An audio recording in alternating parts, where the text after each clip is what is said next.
Hello, everyone. Hello.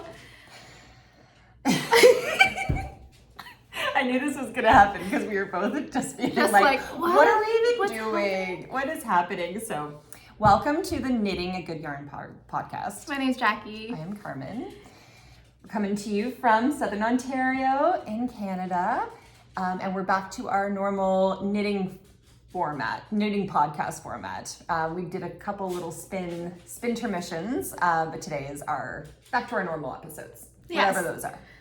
So if it's your first time here, this is a fibery, knitty, chatty, chaotic podcast. It's going to be extra chaotic today. Like, I know I say that, but we say that every time. And you may be like, how could it be worse? How could it be more chaotic than normal? But it will, because whole family's home. We're here. It's like summer holidays. Just feels like one of those days. Like I woke up and I was just like, I just feel incredibly disorganized, and I'm gonna do this because I feel like we're crooked. Yes. God. We're also in a different place. Yeah, so that which somehow like throws the whole thing off. Yeah, we like. I think we just spent half an hour like trying to look at the light. We're like, does this work? Can you see the colors? Can you see? What if we go here? Yeah. This is what happens when you decide to make a podcast, but you absolutely refuse to edit. And so it's like all of the possible prep happens just before, and you're like, you gotta be happy with it, because the next 3 hours it's gonna look like this. This is it. Yeah. And I don't think we are happy. Well, or whatever. Like, we're just like, just do it. I don't think we got to a place where we're like, yes, this.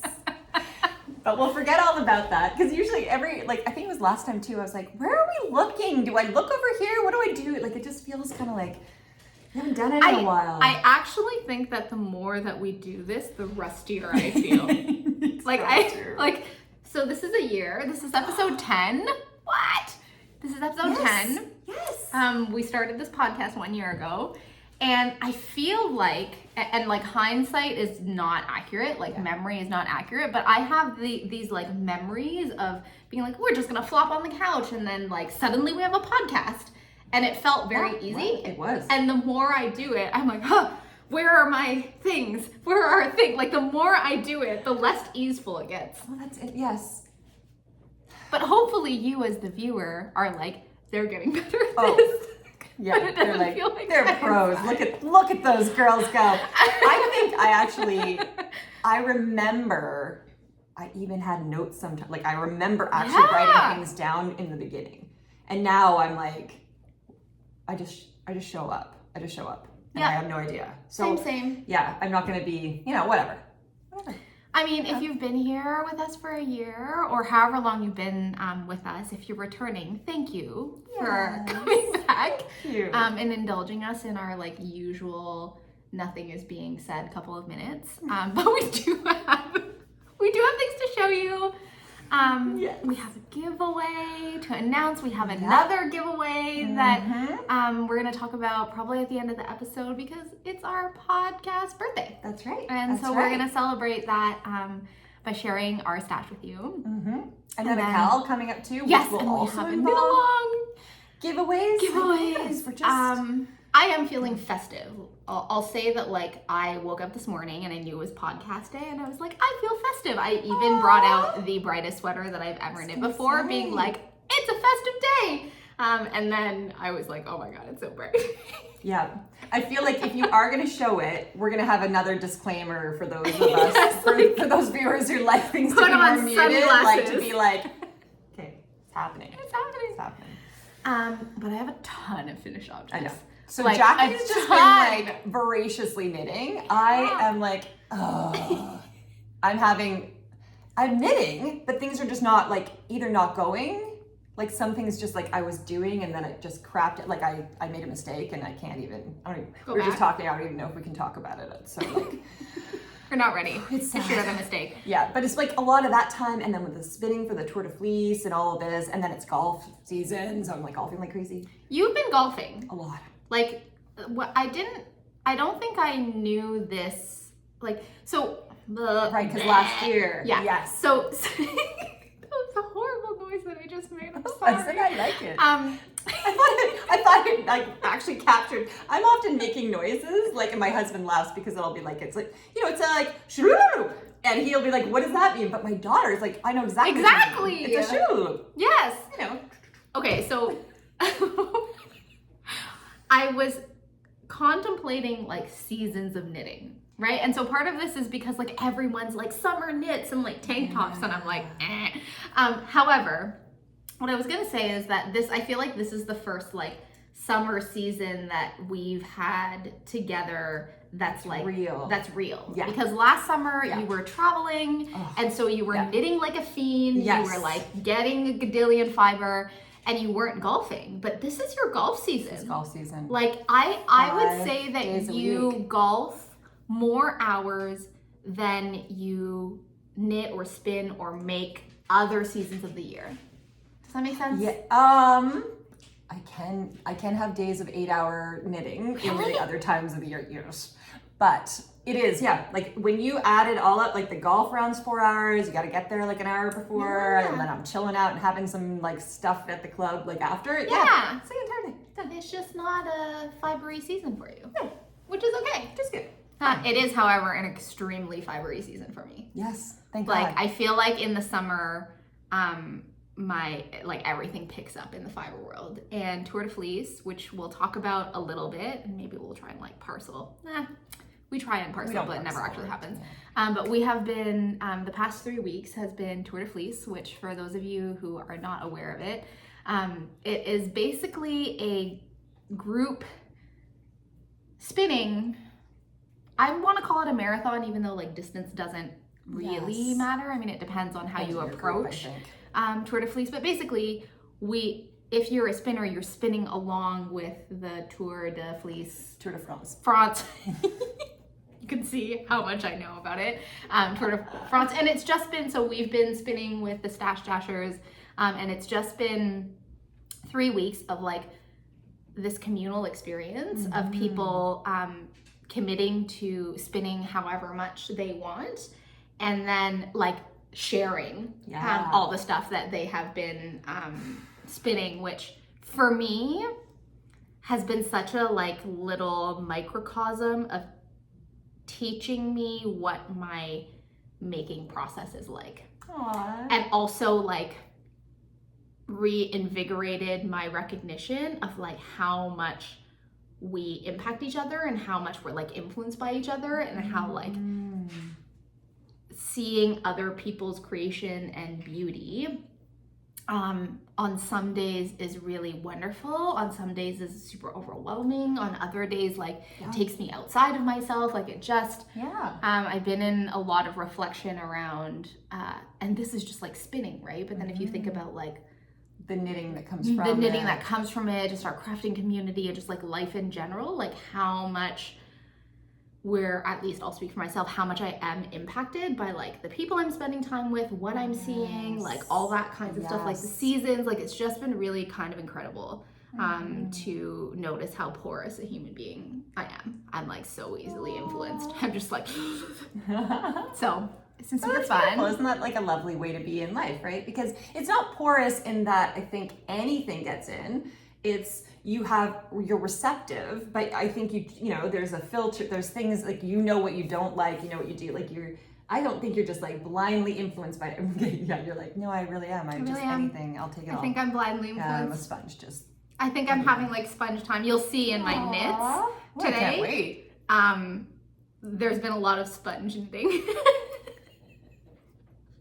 I can't wait for sponge knitting. Hashtag sponge knitting. That is not a hashtag that's gonna catch on.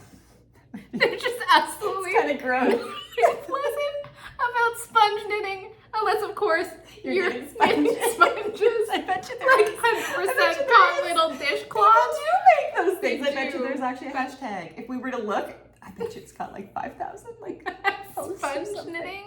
No. No. Exactly. You said it and I was like, ooh. Oh my god. It's been 10 minutes and we haven't actually shown you anything yet. But so we do have things. We do things. We have our regular chaos. Okay, so have we done the disclaimers? We don't edit. We have puppies. 3. It's generally chaotic. And we also tend to be here for a while. So like, Something nice. Get something to do. Drink. What to do. We were also saying when we were trying to figure out, we're like, is the lighting right? What's going on? And we're like, wait a second, like who actually watches the podcast, right? Like when I'm, like I listen much more. I look up, I'm like, oh, cool. And then I'm like back down to my like craft. Yeah. So, or maybe you're washing dishes or doing laundry or like whatever. But like kids. you probably want to get something to accompany you while we accompany you. But yeah. Yeah. Great. Okay. What are we doing? Well, I was about to say, I want to start because I'm already so hot, like sitting here. And then I was like, oh, Carmen, you're hot in your linen cotton or linen merino. Like, you must be way worse. So let's start with you. I'm melting. Thank you. You go ahead. You're such a good friend. Right. Great. And wow. I really love this sweater. I feel like this is another me sweater. I want this. Hashtag sponge knitting. Okay. So, for those of you who have been with us, does this look familiar to you? Does this look familiar? Okay, so I'm gonna stand up. It does. Stand up. Oh, how do I do this? Oh yeah, that's not the best chair. Oh, sorry, did I just? Okay. No. Okay. Look at this fit, Jackie. What is it? This is the Press Flowers pullover by Amy Christoffers. Yes. Yes. Savory knitting. So beautiful. So beautiful. And this that gorgeousness comes from this. Can I also, because I know we've said this, but would you think, like if you were to just look at this first of all, would you think it would create this? Like, I don't think I would. But this is what happens if like all the different pieces come together. You can see the parts, but oh my God, Jackie, this is actually like absolutely spectacular. Thank you. Like you couldn't get better. Thank you. And the fit. You like the fit? Of course I do, because that's me. With the fit. That's like, Because that's my fit. That's my silhouette right there. So, oh, it's amazing. okay, so let me tell you about the yarn. Or let me tell you the story of the sweater. So, for those of you who haven't watched forever, we're new spinners, although I feel like after Tour de Fleece now, I feel like I can like be like, I'm a like intermediate spinner. But it all began with this braid of untreated BFL from Megan, Bramble Ridge. Hi, Megan. And I was like, I love this braid, I love this color, and I want to spin it. And so I spun it, and I knew that I wanted to make something in the Press Flowers family. As a new spinner, it came out sort of like a thicker yarn, and so that's sort of how I landed on, we're doing the pullover basically because that was the gauge of my handspun. Because it's a worsted or an yarn. It is it's something in the higher it is. Because it's sport for the cardigan. The cardigan is sport, the hat is sport, the pullover and the cowl are either like a heavy DK light worsted. Okay. I think it might be worsted. Did I check my gauge? No. Oh my God, I didn't check gauge for anything. Hold on a second. What's happening? What is going on? It took a year. It took a year, but she's become rubbed up on I become you and you become me. I actually feel like you Actually, are wearing fair. my outfit and I'm wearing your outfit.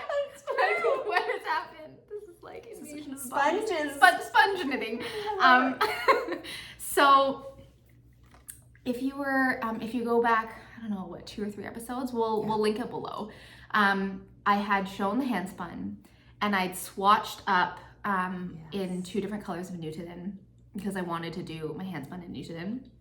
And you guys were so generous and so lovely, being like, this swatch, that swatch. And it just wasn't totally right.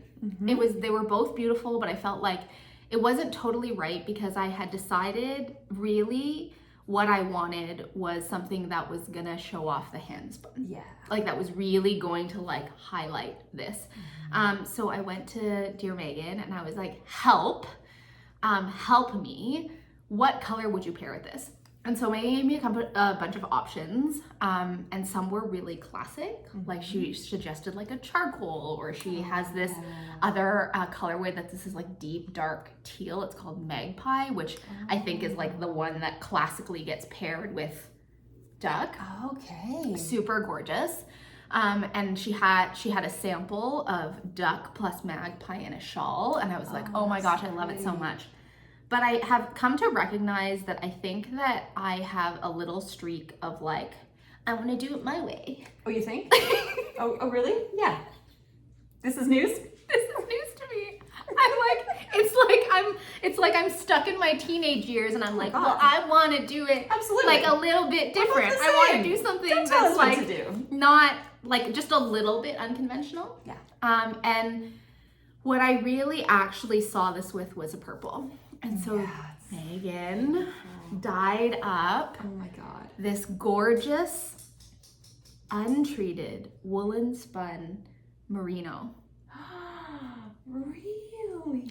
And so that's what the main color is. Oh, it's so beautiful. You know, it's funny because I wasn't sure, like I was like, it's, there was a Nutiden color that was kind of similar to this, right? And I was like, is it? But it doesn't look, it's got so much more structure than Nutiden. And ultimately actually so there were two things that sort of led me to step away from the Nutiden handspun swatch.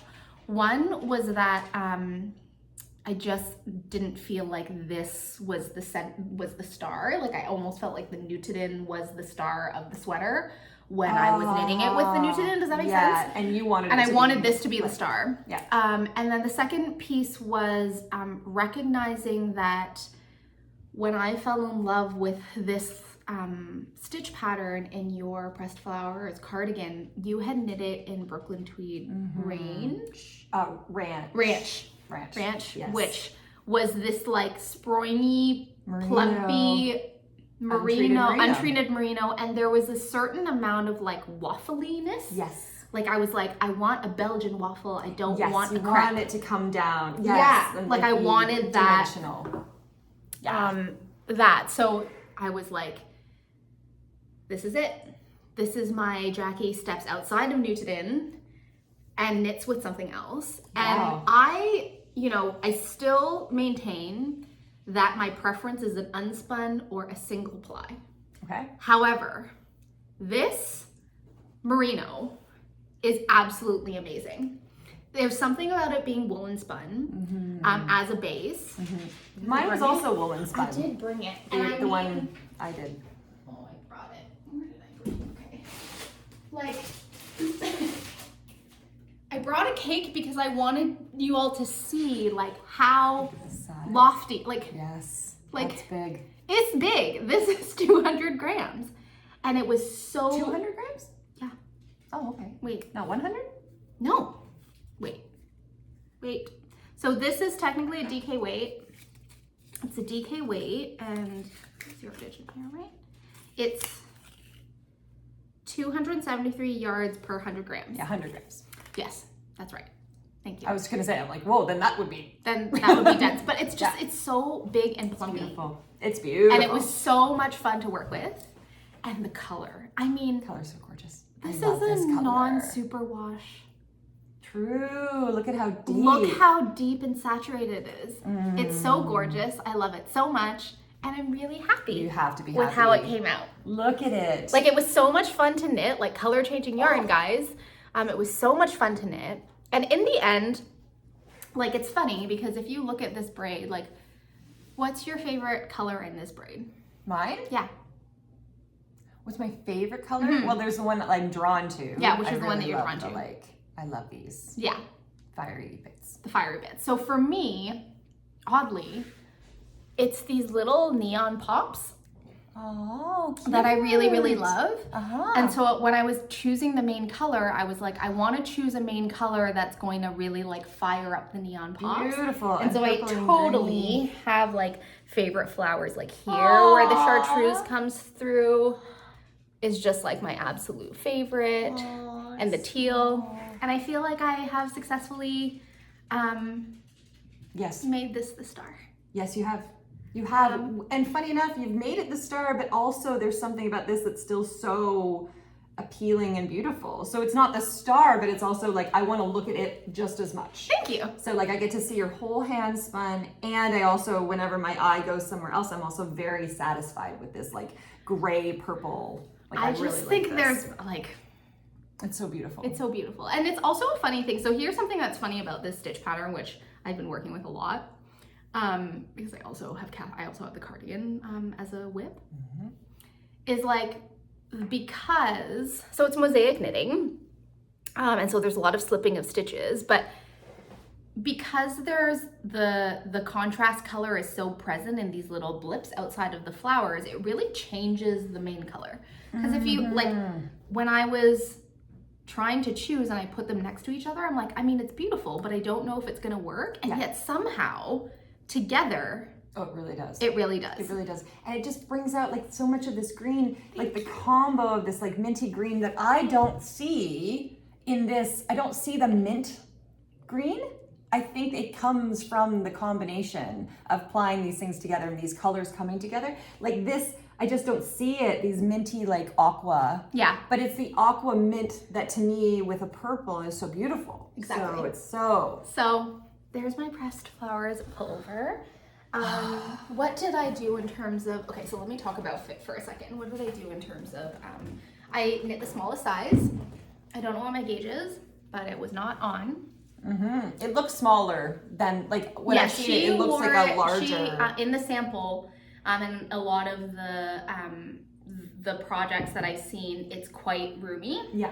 And I decided that because of the color choice, I wanted it to be really like poppy, and I felt like because it was like sort of like a statement pop, I wanted it sort of more cropped and short as opposed to like roomy sweatshirty, which you guys know I love a giant sweatshirt. But I felt like there was something about this that sort of read to me like cropped small. So it reminds me of like kind of almost like a preppy kind of sweater, like a you know, like I like it so much. So I knitted according to pattern. The thing that I changed is that I cast on fewer stitches for the neckline, because I find that I like a tighter neckline. Yeah. And if, you know, ideally it would sit like that for me, but it just didn't happen. So I cast on fewer stitches for the neckline. I did the ribbing, and then the first row after the ribbing, I equally spaced increases so that I ended up with the right number. Smarty.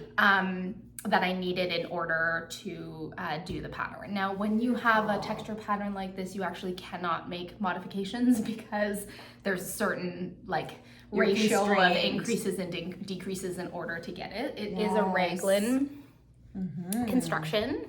I extended the arms. I did more repeats of the arms than the pattern would have me do. I cropped the body a little bit. If you look at the sample, there's a really deep rib, and I, because I wanted to keep it short, did a smaller rib. On the arms too? Or the arms also? Well. Yeah. Nice. So I think that in the pattern, it's a lot more. Like I think in the pattern it would have gone down to like here. And it has a bigger talk look about in it. The pattern. We'll talk about that rib again.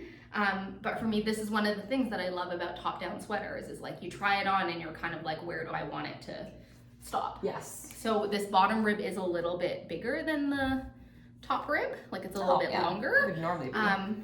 But I still think it works. Oh, I think normally. And I love this. I just love the way that this ended up fitting. It fits you like gorgeously. Cropped. It's beautiful. I'm really it makes me not want to try it on because I don't want to have to steal it from you. Like because it looks so good. You kind of have to try it on. Okay. Right? Now, like this moment. Right, this moment. Like because I want this so badly. Oh my god. Can you imagine being her friend and having to sit here, like poor Car, having to sit here and see all of these like gorgeous knits that she comes out with, and then you just want them, and then well, you can have them. Everything grows. I mean, the purple teal combination I also have to credit you for. Oh my god, it looks so good. Okay, look, we're gonna go back to. Oh god, this shawl is so nice. Oh my god, it's so my plan was that I wanted to knit it like dress skirt length. It came out a little bit longer than that because the stitch pattern was really sporing me before I blocked it. When I blocked it, I got quite a few more inches. But it looks so good on you. Yes, it does. And it looks so good on you with that dress. It's so perfect. This is a perfect sweater. It's a perfect sweater. It's exactly Jackie. I mean, oh, do you remember hers? I feel like yours was way down here. Yeah. But well, it makes sense. I'm 5'2". I know. So your arms are gonna be longer. But this is exactly where I like it to be. Yeah. You knit it for me, didn't you? I did knit it for you. Like usual? Oh, Jackie. I'm really happy with it. I'm really happy with it because that little rebel inside that's like, I love the sweater, but I want it to be a little bit different from the sample. I feel like I achieved it. You did. Because I will say, I think what kept me from making the pullover was it was so oversized, and that's not what I was wanting. So like this is actually what I want. Yeah, I mean it's a beautiful like the sample. Oh, it's gorgeous. I'm just gonna pull it up. Yeah. It has this like slouchy, like wonderful sweater silhouette, and I could totally see myself knitting it, but it would have to be in a different color combo. Okay, so here. Oh, here. So like that's the sample. It is absolutely gorgeous. So I love it. And there's a part of me that's like, you know, I will knit this again because it was so much fun. I'm just trying to see if there are other pictures that like show the, yeah, right? Like it's so beautiful. It's so beautiful. But there was something about this colorway that was like, I do not want to be a slouchy sweatshirt. Like I feel like I want to be a little bit more tailored. I want to be, I don't know, like the word like poppy just keeps coming up for me. And so I can see myself knitting that version, but the main color would be like a charcoal and the like handspun would be like a really like muted thing. And I think that is in my future. No, me too. Let me just but there's something about spinning that has led me down this like color play rabbit hole, and when you get it just right, it's like so satisfying. And I also feel like because so much time and energy goes into, first of all, dyers dyeing the braid in such a way that it makes beautiful colors when it's applied together, and then actually spinning it, that I was like, the handspun has to be front and center. Yeah, but I think these are the perfect, I've said it before, these savory knitting patterns are the perfect showcase for handspun. Which is why I'm certain that I will have like a pressed flowers like family. Yeah, like I just think that, and I wear mine all the time too. Yeah, so I'm so happy, and I just want to like again shout out Megan and shout out for those of you who like me are like a little color hesitant maybe, or like color curious, like if you play with color inside of the same dyer's palette, I feel like you can't go wrong. Interesting. You're right. It's kind of like with Newton, it rarely like all Newton colors compare with other Newton colors. That's the only way that you go awry is that they're too low contrast, right? Yeah. But if you stay inside of somebody's aesthetic, they will take care of you. They will. They will. And I also like Megan's like really, like, you know, the way we met her was through, we were talking about the Surrey, how typically Surrey silk, you know, baby Surrey silk, we use it as an alternate to mohair, because sometimes for some people mohair is too prickly, and so Surrey is a good alternative. But there's a gauge difference. Like it's slightly thicker than normal Surrey you'll get like in 50 grams. It's usually about 328 yards, I think. But Megan actually sourced and has like the Surrey that's the same as the mohair. So it's like 400 and whatever that one is, 430 something. I have it written down. Anyway, she's just, and so then you're talking about like, then she's got this like untreated merino that she works with. Like, I feel like she really wants to like, she really does just explore.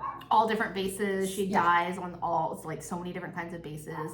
And one of the things that I love about Megan, who, you know, there are a couple of dyers who have really like invited me to play with color, is that one of her gifts, I think, is bringing together these sort of deeply saturated, gorgeous colors on non-superwash bases. That's one of her talents. And then her other talent for me is like how to add a little bit of neon. Yeah. Right? And so that's why I ended up here. I was just like, I just want like a little bit of neon. Oh. Yeah. Because you wouldn't notice the little neon, but there is. That's what it came down to. I mean, I don't know. I don't know if you guys are like this in your like knitting process, but like I was just like obsessed with these little pops. And in the end, I was like, what is going to show the little pops? Purple. Purple's going to show little pops. This is Surrey Alpaca. It's not Surrey Alpaca. Okay. I have the wrong label on it. Like, so she's just holding this up and all I see is Surrey Alpaca lace. And I'm like, wait a second, what just happened here? Like, so everything just changed. You were spinning Surrey Alpaca lace? Like, okay. No, I have this colorway in Surrey Alpaca lace and in a braid and in a sock. I'm obsessed with this colorway and I put the wrong little label on it. So and she actually has some, I think, in stock right now because I almost went and bought it and I was just trying to hold myself back. She does. So what I will say is that I did do a little color management in the braid where I took out some of these, you know, these like red rusty bits. I took out some, well, I spun it, but then when I was knitting it, if I had like what was evidently like a really big section of this color, yeah, I did a little color management that makes and sense. I snipped it. Yeah, because you were feeling it would be because I had actually like knit a flower set and there had a really long repeat of this one and it made like a stripe in the middle of it that was not super pleasing. So it's still there, like you'll see little pops of it, but I didn't let this make, you know. Yeah, so like you'll have like a little one, but not, you don't have want a little the whole one thing and I to would be. allow it and you'll see it in like the little blips. But when the one stripe came across, it was just really high contrast compared to everything else that I was like, it looks like there's like a line through the motif. But that's the best part. Oh, I get to do this. yes. Oh, one more dog didn't make me. Come on, bud. So, pressed flowers pullover. Love it. I just, you know, the thing that I love most about this craft is the ability to change an aesthetic through like color and proportion. Yeah. It's magic. It is magic. And then to watch Especially if it you sort put of the look work in. different. And also, like, let's be pragmatic. It's a smaller sweater, so I had to knit less in order to finish it. It got off the needles faster. And, okay, I did bring this ball band for a reason. This whole sweater was just 2 skeins, and like, I had to break into the 3rd skein for 2 rows of ribbing around the hem. So, like, this is... Right, because you did the size 1. Yeah. Mm-hmm. Nice. But, like, this... It does really goes forever. Yeah. Like I was just like, wow. It does. And that pattern goes forever too. I was feeling that because I remember like these pressed flowers ones, I feel like the main color really does, like you don't need as much of it as you normally think. And then the handspun was 170 grams of the duck. So all in all, because one of the things that I don't love about spun yarn is how heavy it gets. It's still a pretty light sweater. I mean, it's hot. It's hot. I'm not finding this hot. No? No. I'm finding it, well, maybe because I'm just in love with it and I just decided. It's like forgotten. Perfection. Yes. Yeah. So. Oh my God. Highly recommend.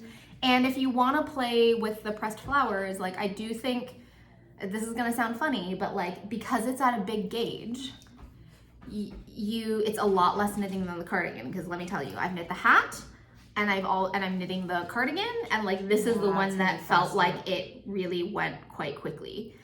Maybe because I was also excited by color changing yarn. Right. Well, that helps. But also, it's funny you say that because I know in the cardigan when I knit it, I felt it went faster flat because you could like knit back. So when I knit the sleeves, I felt like those took forever being in the round. And so I thought this was going to take a lot longer because it was in the round the whole time. But I guess with a higher gauge. Right? I'm looking up. So the gauge in the pattern is 21 by 36 stitches. Right. For 4 inches. Right. So. And you're right, it's a deep. Guys. Hi, babies. Yeah. So first bark. 34 minutes, we made it. Yes. Okay. I'm done talking about that sweater, even though I am not done looking at it. I'm not done wearing it. Like, I'm supposed to be like. Do you want to talk about your shawl? Yes, actually. That I'm wearing. Okay, perfect. yes, I do. Yes, I do. So this is actually my only finished, full out finished object. Just come up on the chair. Oh yeah, look how pretty. So this is the Kiss shawl. It's another gorgeous masterpiece by Melissa Clulow of Sonder Yarn Company. The pattern is at Espace Tricot, another free pattern. What's it called?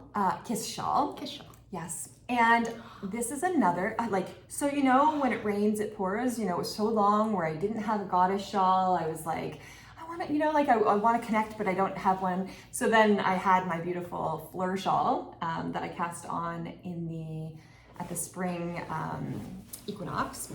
And then in the summer solstice, I had another goddess come to me. Yes, and I should say, when Melissa was making this, she was, you know, documenting on her Instagram, she was like, you know, like her progress with this, and I remember being like, oh my God, like, I'm not one usually to get the exact same color that somebody made, but this one was everything I knew I wanted. I just knew I wanted it. But again, not at that time. Like, it all comes together when you start to kind of realize. Did you buy it at that time? Like, when did the yarn enter your stash?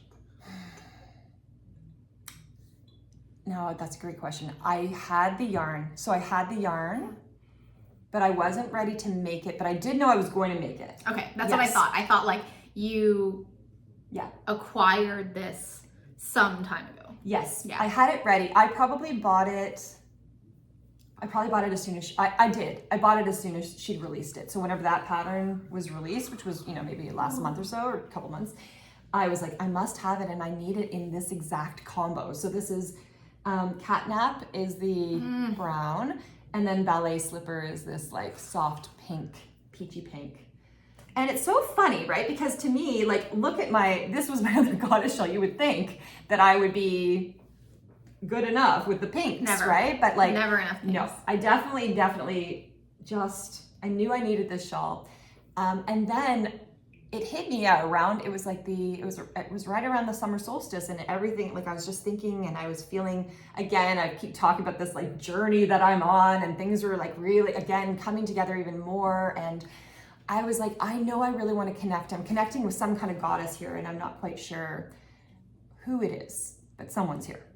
And it occurred to me, so actually, I should say first, I started kind of looking up, and I wanted something that was very like self-loving, self-appreciating, like really living our, it sounds cliche usually, but like that idea of living your truth, like you deciding who are you, and especially as a female, like deciding to be who I want to be, not like who society wants me to be. So one goddess that kind of stepped forward, and I'm going to make a shawl for her too, she'll be next, is Hathor.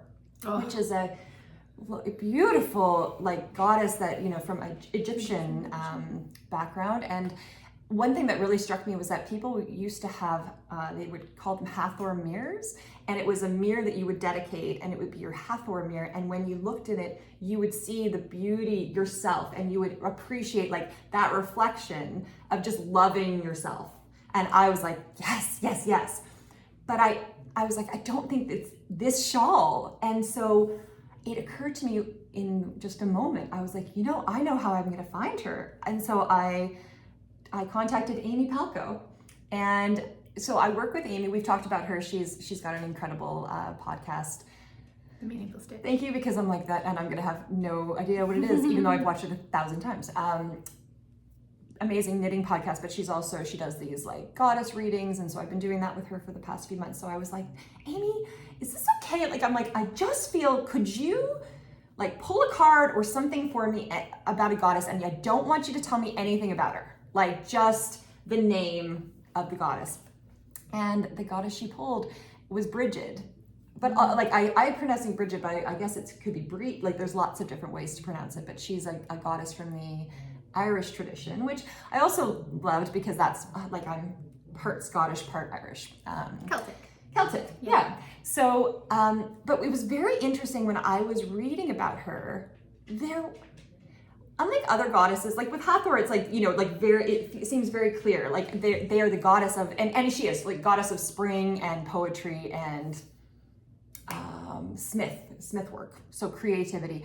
But one thing that struck me about her was that there was a lot, and there's a goddess and there's a saint, Brigid, and they're connected, and there just seemed to be this overall, I'm like, who is she? But I'm connected to her, and it came to me of, she's like, to me, again, we're all, you know, this is just my interpretation, but I feel like she's the goddess for women, like goddess for female empowerment, the divine feminine. She is all of that. So she's not any particular thing. She's what we are, whoever we are.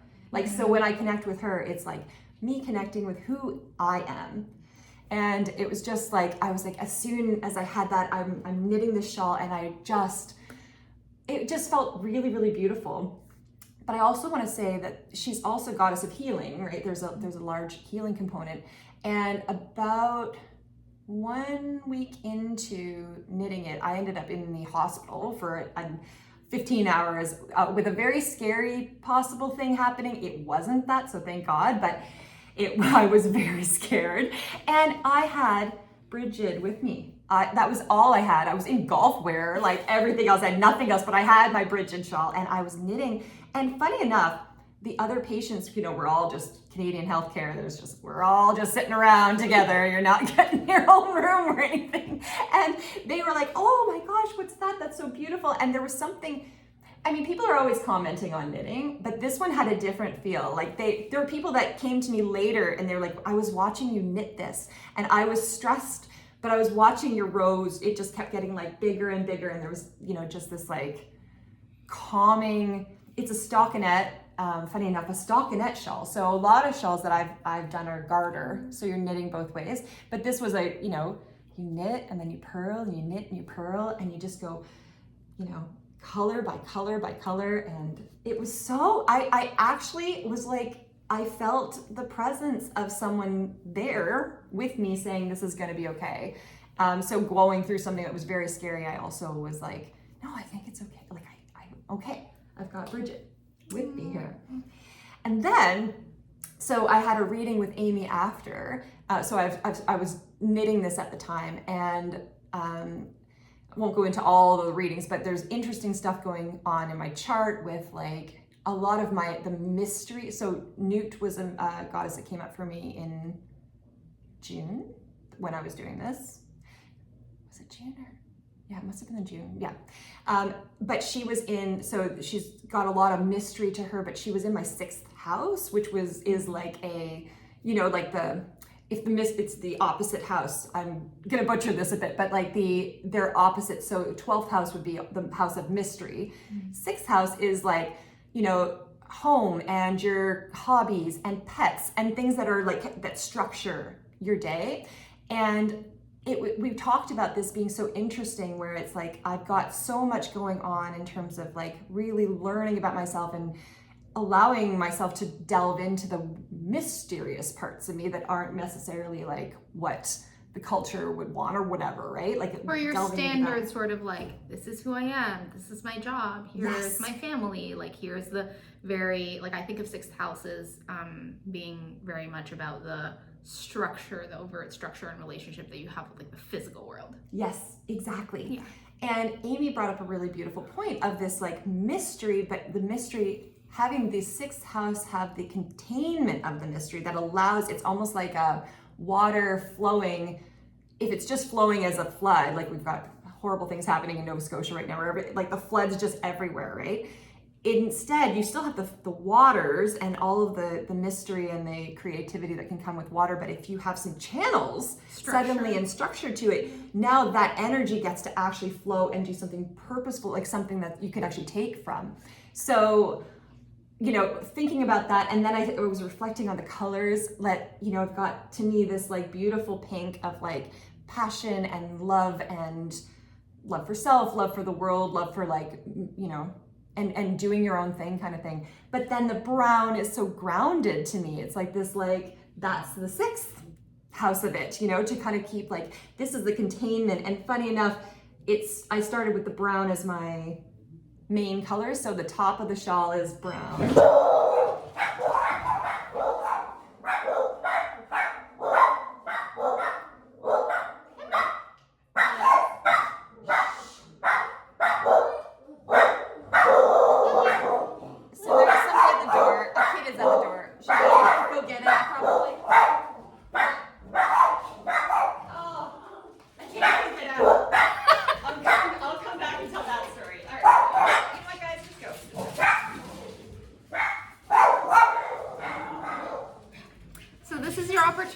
To refill your drink, to grab those stitch markers that you're like, I don't have a stitch marker. Sorry. So I have so many questions for Carmen. I'm gonna wait for her to come back.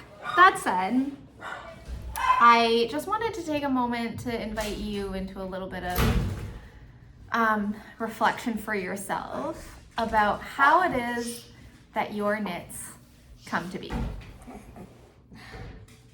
I'm sure that was very profound. I agree with everything that you just said. So you're talking about the brown. It started with brown. So if I pull this here, I'm just the model. Start at the top, and so I started here and I ended here with brown, right? So it's like you can choose. You can start with the pink or you can start with the brown, and I just love that it's kind of like contained, right? Yes. I don't know, it just feels really, and one more thing I was gonna say. Here, I'll just take this off and show you one thing I was also thinking, because it's a chevron, like getting to the, okay, you probably wanna know something about this actual shawl, not just all the stuff that I was We are here for the story, please.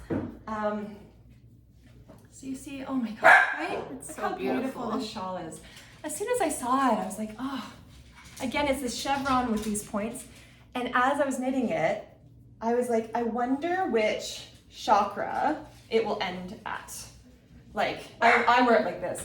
But because I was like, there's like all these points and they keep like going to the different things. And I was like, I feel like it ends somewhere around my sacral chakra, which fits, again, with all of, I don't know, it just felt like, one of these things that maybe you just read into stuff or, once hindsight's 2020, but like it's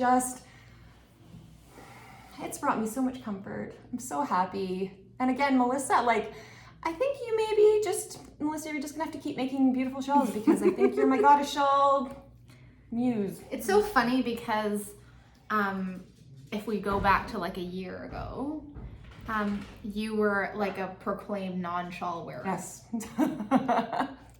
And now I feel like you've fallen into the magic and the mystery of shawls. I want to ask you, did the goddess come first and then you wanted a shawl to honor the goddess? Or did the shawl come first and as you were knitting it, it sort of, as you were knitting and as you were knitting through life, that like meaning came into the shawl? That's the way it happened for you, right? Yes, the shawl, in this case, the shawl came first, for sure. But I hadn't cast it on until I knew what goddess was associated with it. Yeah. And then because of the creation of it, it was such a weighting to, like, it's stockinette, so it's stitch by stitch, and really kind of representing, like, the waiting for everything to kind of come into place. Yeah. Yeah. Oh God. So they're separated. Okay, come on in. Come on in. No, one of you come in. No, one's on. Oh God. Dogs, come here. Come here, puppies. And girls. Everybody in. Everybody's here. There's no reason for anything. It's all good. Here we go. They're so chatty. Oh, They're chatty puppies, much They've like got us. lots to say. I mean, I get like I actually get emotional just like listening to you talk about it, and sort of like this journey that you've been on. And one of the things that you often say to me is like, oh, I wish that I had, or I wish that I had these like knits that represent something. Yeah.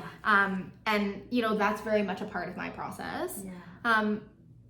But what's so beautiful about this in particular, I think, is like how organic it was. Like sometimes you have a concept, sometimes you have this like feeling, right? Like you want to commemorate or ritualize or ceremonialize your knit, right? Like it's like I want to do something special, you know, like the birthday cast on, or like the like Christmas Eve cast on. And so there's all of this like intention perhaps that goes behind it and around it, and you know, what pattern and what yarn and so on and so forth. But there's also this other way that I think inspiration strikes, and that conversation unfolds between like your craft and the meaning of your craft, and the way that a craft can interweave with you know, a contemplative practice or a spiritual practice or a mindfulness practice. And I love how this one sort of like came around without that forward planning, which I think very much is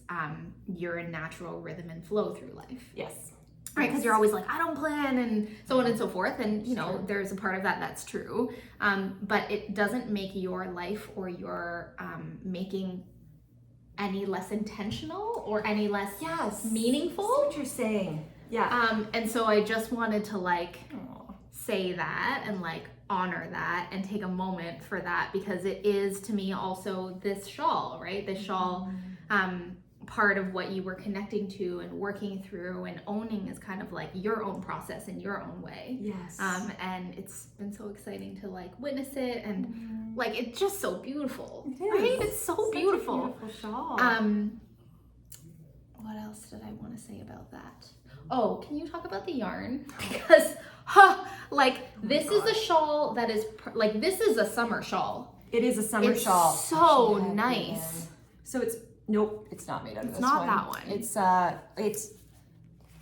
It's the linen Muse. Is it Muse? Is it literally called Muse? I think it's called I think it's called Muse. Hang on, I'm pulling it up.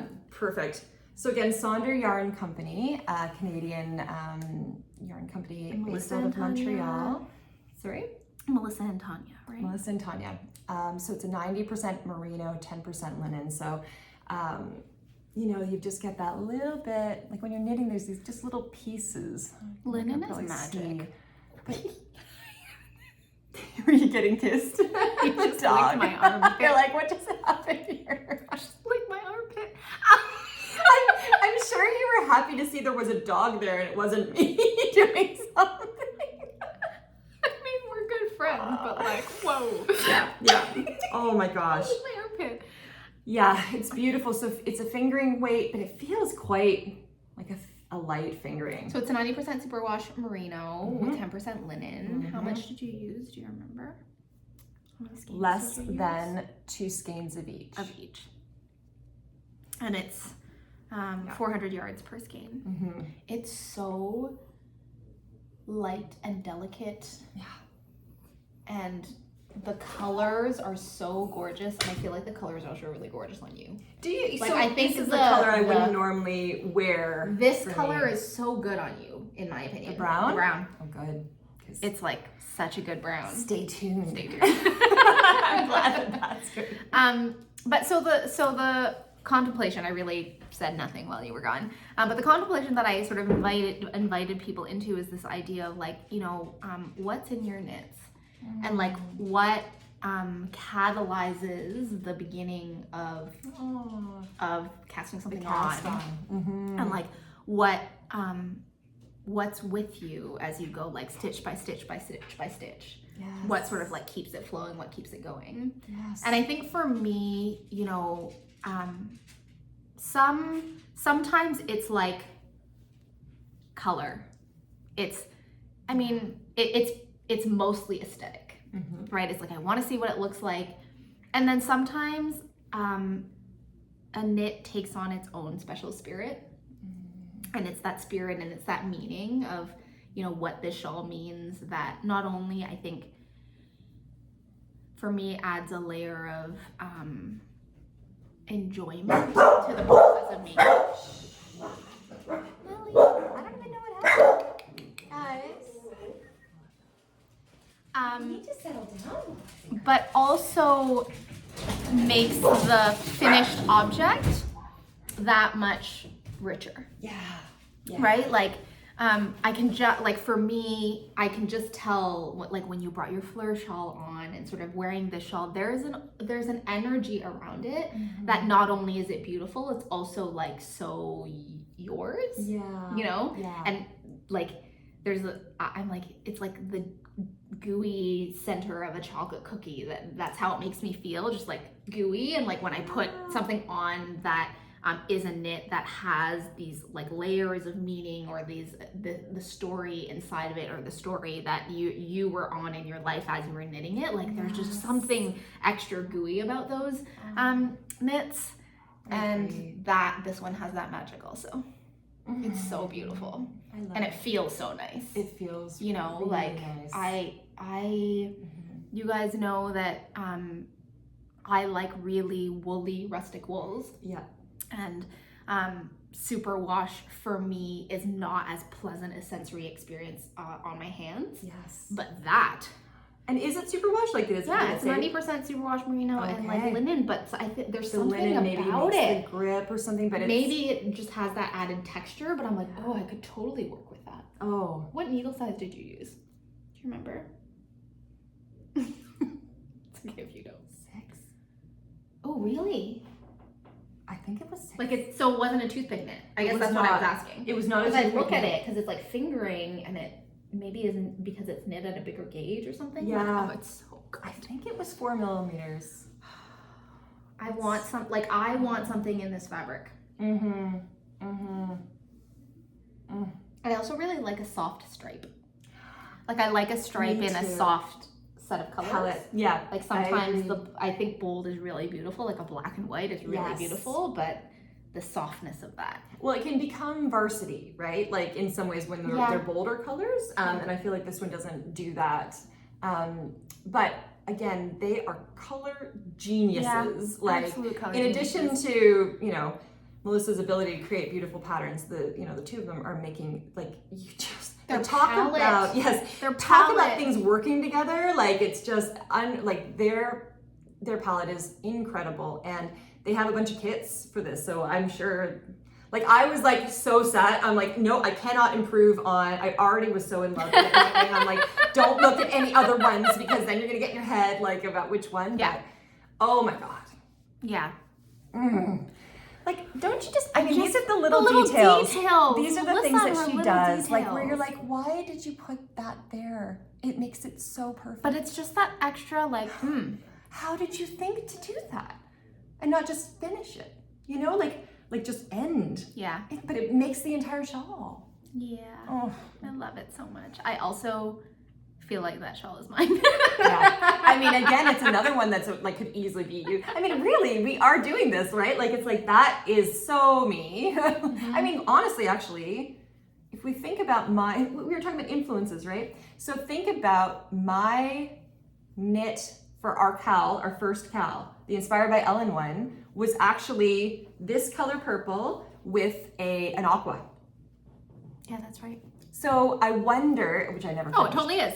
But like, you know, like it's like we get, and this one would have been right out of our first episode. Like, you know, you were. I have that like literally there's something on my needles that is that exact color combination. And to me, that's home. Yeah. Like that's the dewy, like the gooey chocolate cookie center. And like for me, I feel like this is like a mimosa on Saturday. Absolutely. You know, yeah, like something special. Like it's like new. Yeah. Can I also say when I was knitting this, that this color, I'll show you in this one, is so chocolate good. milk. That's what it, like when I was knitting it, I was like, this is the color of chocolate milk. It has that like pinky undertone. Like you don't, like it's just, so it was also comforting that way. Like, cause I'm like I rarely have chocolate milk, but when I do, I sip it. I don't just like, you know, I'm like, oh, this is like, it's a delicacy. Like, it's like, it just makes me so happy. And there's also like, again, it's like comfort. Yeah. Right? Yeah. Okay, so I'm gonna go on a big long rant now about shawls. About what? Shawls. Oh, shawls. Shawls. All right, let's do it. So this is actually related to one of my FOs. So I think that on some level, like deep in ourselves, shawls are comfort knits. Yes. Like when you wear them, they're like, so they are hugs, right? And Amy Palco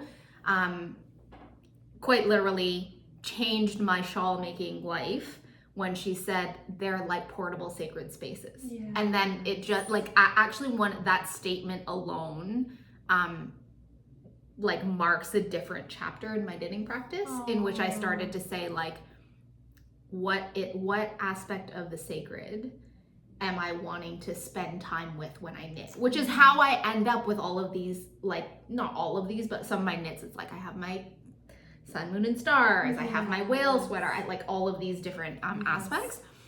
And I think that at some point there was this tradition of like a prayer shawl. Yes. Right? Oh, absolutely. Yes. And I think on some level, like whether the word prayer is something that makes you feel warm, or whether there's another word for it, yes. Right?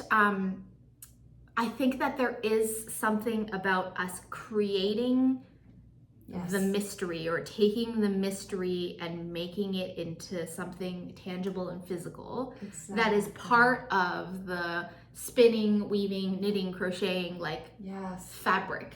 Yes. And I just think it's like out there in our collective consciousness that whether you choose to like be in an overt relationship with it or not, I think there's some part of us that exists, right? Like we swaddle babies. Yes. Like when we are uncomfortable because we're cold, like you want to get hugged, yes. right? When like you're watching TV or a movie, right? You want to there's get like a cozy, like yes. there's an aspect to it. And so I feel like when I think about all the possible things that you could knit that are about being enveloped in something, yes. it's a shawl. Absolutely. Right? And so I think I remember you sort of saying like, but they're so impractical. I'm like, maybe they are impractical. Like maybe, you know, you can't chop wood in this. Talking about being right. impractical. What was going on there? Like you were talking about how you don't wear them because you feel like you don't know how to wear them. I don't know. They're like all over the place. Yeah. You're like they're like everywhere. They are. And the shawls that and sometimes you wear them. Yeah. I'm like, I don't know what to do. And yeah, like if you're gonna go and chop wood, like I mean you could chop wood in this, but I would also be like afraid that it would snag on something, you know, like there's something eminently to me that invites you to sort of like take a pause about a shawl. Yes. Right, and it's an invitation yes. to kind of go inside and be with yourself for a moment, right? Even if it's a moment of like putting on the shawl, and of course. That's my relationship with things that are handmade. Like when you put on something that like you've made and has come from this like ephemeral idea and imagination into something, there's just like I'll stop for a moment. It's like a moment of mindfulness. It's a mindful pause. It is true. It is true. And there's something about, you know, the designer Sylvia McFadden, who yes. they are amazing. She had, I believe it was a collection of patterns, or maybe it was a shawl called Gentle Armor. Oh, and I was like, I want some gentle armor. But that's what I think about when I think about this shawl, and I think about, you know, the experience that you had, and it was so funny because we were talking as it was happening, and I was like, what, like, can I was like, do you need food or knitting? Yeah. That was what I offered to come to the ER and bring you food or knitting. And you were like, I have my goddess shawl, I'm okay. And like it sounds like sounds weird. I would sounds never weird have and said. it sounds silly, but like it wasn't happening to me, right? But I was sort of like auxiliary with you in the process. And the moment that you said that actually was when like my worry and anxiety kind of like went down a level. I was like, oh, she has a goddess shawl, like she's okay. Like I don't need to go and be in the ER with you because I'm like, oh my God, like Brigid's got it. Like, you know? Yeah. So true. And then actually, funny enough, when I told you who it was, that was really intense too, I think, because you know, like you had connected with Brigid. Yeah. Brigid is a goddess that I have a very, I would say, like her archetype or her energy, you know, like whether, because again, it's like, if goddesses are your thing, great. But I really think goddesses are portals to certain types of energy. Yes. Right? So it's, for me, it's as much an energetic exploration. Like I think all of the goddesses are inside of us, and all of the goddesses are available. It's just a question of like, what is it that I need in my life right now? And so Brigid is one who like, what she represents for me, which is actually a little bit different from what she represents for you, it's like something that I lean into, and I'm like, I need a little bit of that. Oh, I love that. You know, and I was thinking about one of the comments that one of you guys left about like the yin and the yang of our relationship, and how we're like sometimes so the same but sometimes incredibly different. And I like look at this and I'm like, it's like, left to my own devices, I would be all neutrals all of the time. Yeah. And sometimes what we actually need is like a dash of something from the opposite side of the spectrum. Yes. And I feel like we're doing this with each other. 100%. So that we end up like more well-rounded human beings. This is it. Like somewhere in the middle, I can do right? this, or I can do that. I can do in the middle. And I also am like flexibly able to occupy both sides of the spectrum, depending on like what I need in that moment, exactly. Right? Like, is what I need in the moment like this like fizzy, ebullient, like happy, bright thing? Yeah. Like I have it. Yes. Right? And then forever and always, I will occupy this side of the spectrum.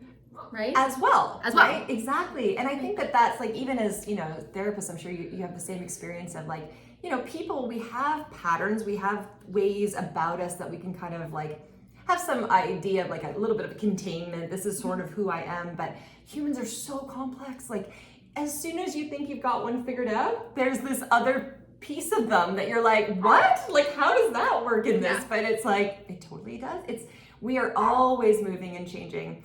And one thing I love, this is totally different, but the, you know, Enneagram stuff, I don't know if you do much with that, but what I love about that is that we have numbers, but we're all the numbers, and that each number actually leads to the next one. So like, as you sort of like get to the healthy stage of that one, you're going to look to another one to move. So it's a never-ending process. Not one number is good. We are all the numbers, and we're also in a particular number at some point, maybe throughout our lives or maybe a part of our life. Like, I also think to this like theme that you were talking about that you're working through of sort of saying like, who am I? Yes. Right? Like, this is one of the like age-old questions that, you know, at some point everybody in their life is going to ask the question like, who am I?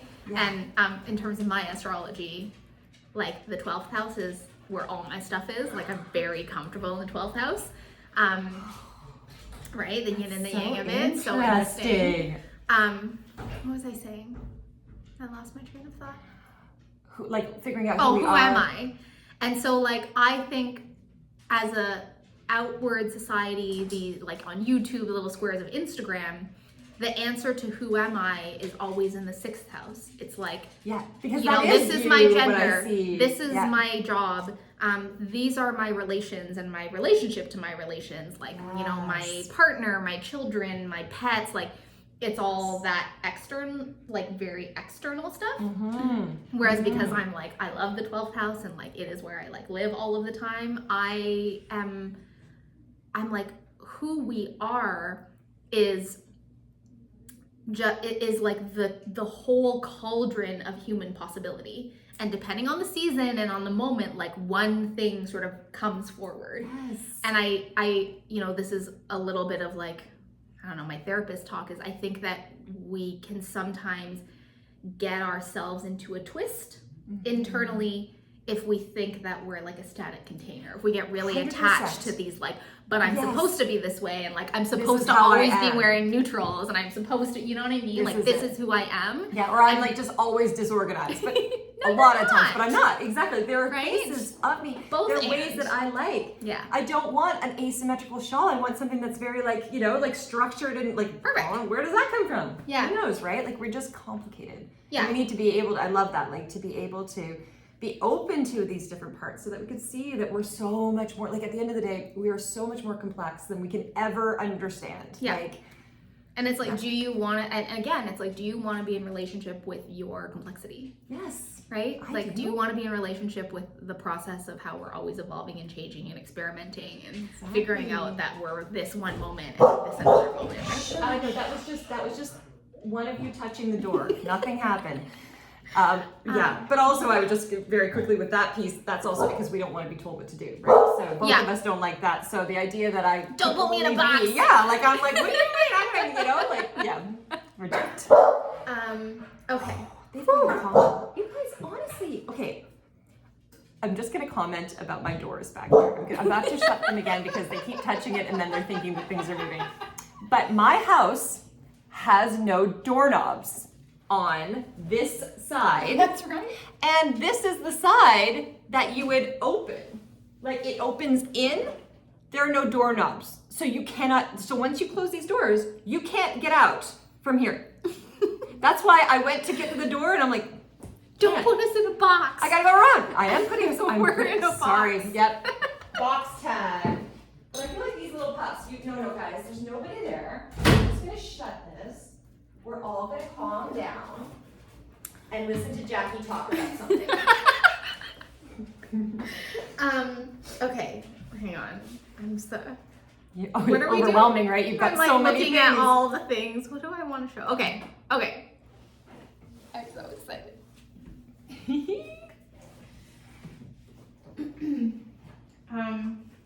Get a refill of your drink, your food. I probably need a refill. Because this is good. Oh my God. If we haven't like yammered enough, get ready because I'm about to go on another rant about this shawl. Oh my God. Oh my God.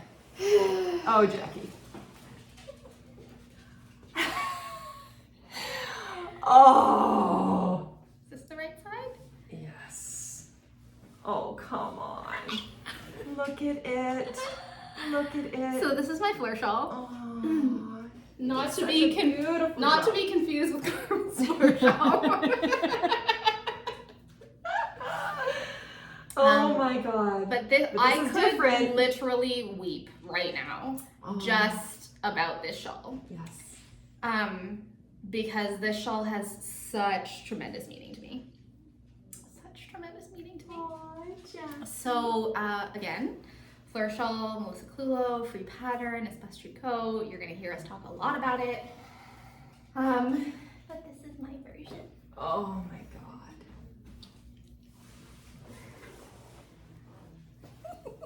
Look at it.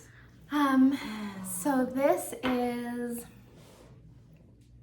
this shawl has been my companion over the past month, and my companion through the crossing over or the passing of one of my major teachers, influences in my meditation practice and my spiritual practice. And this is a shawl for me that started with the concept, and there was an intention. As I knit it, it was like, no, like this isn't it. So this is all in my hand spun. That's unbelievable. Made from this bat by MellyKnits. It's called a Playdate because all of the fibers that went into this bat are like lamb fibers, so it's all lamb's wool. And it's 50% BFL lamb from New Wave Fiber in BC, 30% Dorset lamb from Shepherd's Haven in BC, and 20% baby alpaca from Kensington Prairie in BC. So this is all Canadian wool, all big animals. And you guys know that the moment this came out, I was like, this is another one of those knits where I'm like, would I give up my friendship with Carmen to take this run and never come back? but as you know, well, as this is a non-reproducible thing because there was only so much of frost and I don't have enough, which is okay. But I was like, I will find my own Fleur Shawl. Yes, it will come to be. Yes. And from the very beginning of spinning this, I knew that I wanted this to be my Fleur Shawl, but we like went back and forth. Do I hold it with mohair? And in the end, I just decided, I just knew that this bat was so special, this blend was so special, it just kind of needed to be on its own. Oh. So concept was that I wanted a goddess shawl because it had been a while, but you don't really, I'm like, you don't get to choose a goddess shawl. No. Like no. you can choose it and you can work with it, but I don't think that like you get, I don't know. No. Like I'm like magical thinking in that way. Like it doesn't happen. But what I was looking at was the goddess Amaterasu. who, you know, there's a lot of lore. She is, I think, most prominent in the like Shinto tradition in Japan. There's a lot of tradition and lore and story around her, but essentially the archetype or the energy that she symbolizes comes from this myth that I'm not going to tell in its full glory. But essentially it's about seeing one's light. And there's a you guys can look it up if you're interested, because I don't want to do it injustice. But essentially, like, the spoiler is that she's a goddess who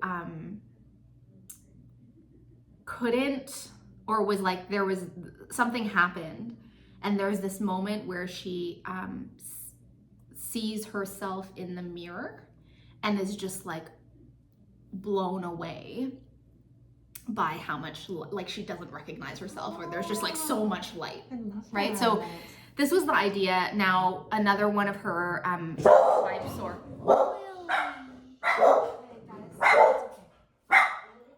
there isn't anything out there. There's nothing out there. It's is this idea of like royalty. And that I was like, I'm not so comfortable with that. Like the whole idea of like royalty. Yeah.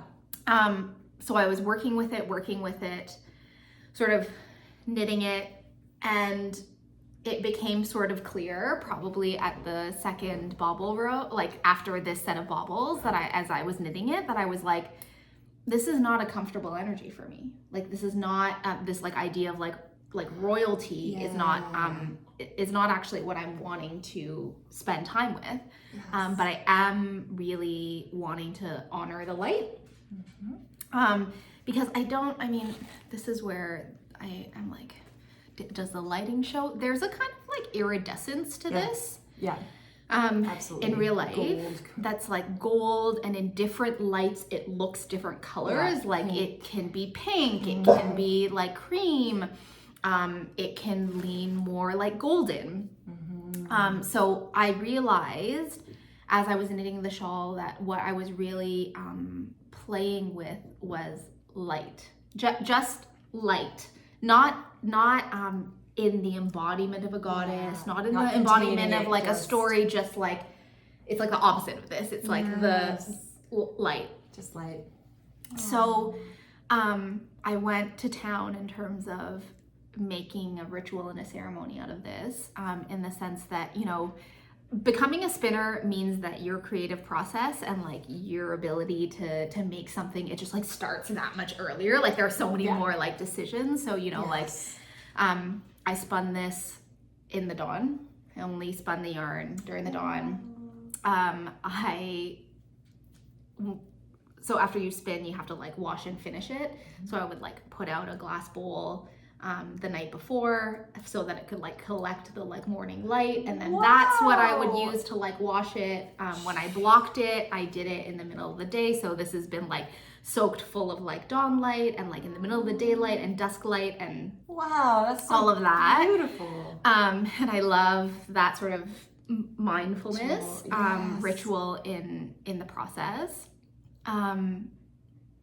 And then the other thing that this shawl ended up becoming is a little bit of a prayer shawl.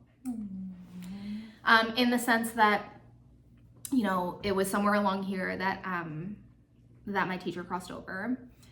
And one of the things that she taught us that I share with my students, my like meditation students or my yoga students, is like the meditation and the yoga doesn't start and stop with the formal practice. It doesn't start and stop when you like sit down for your like closed-eyed meditation, or like start and stop when you step on and off of your mat. Like if you so choose, like life is meditation, like life is yoga, right? It's not like just making the shapes. It's about an approach to life, which has been a big influence for me. And so I've carried that into my making practice, and I wanted to all honor Sally with this shawl. And so I was just like thinking to myself, you know, how is this my practice? Like how is my yoga practice, my meditation practice, my spiritual practice? And one of the things that Sally used to always start all of her guided meditations, all of our practice with, was the invitation to kind of say, if you would like, connect to an intention. And she would always say, connect for an intention for yourself, and if it feels right, connect to an intention for somebody else. Connect to an intention for like the world, to in whatever way, if that like sits home for you. And so it's a really meditative shawl because it's just garter, garter, garter, garter, garter, and then there's these like perfectly placed baubles that you have to stop. Yeah. Right? Yeah. And, one of the ways that you can look at the more complex part of your pattern is to like kind of dread it and be like, oh, I have to like now do this part that I don't like. Yes, and for me, I was like, I want to make this row a moment of mindfulness, and I also want to like, I don't really love making baubles naturally. No. And I was like, but I want to make the bauble making sacred. Aww. And so what I ended up doing was like every single time that I got, so I would like, there's no music, there's no podcast, there's no TV. And when I got to the bauble row, I kind of like go into a quiet place, and I was like, every single bauble, you like knit one way, then you knit the other way, then you knit one way, then you knit the other way. And then there's this part where you do the wraparound to like actually make the bauble. And I was like, every single time that I am going back and forth, I'm like thinking what wish or what intention or like what prayer do I want to spend some time with. And then you know how like there's you can do it with a daisy where you like, I don't know, like you love me, loves me not, which is not, the greatest.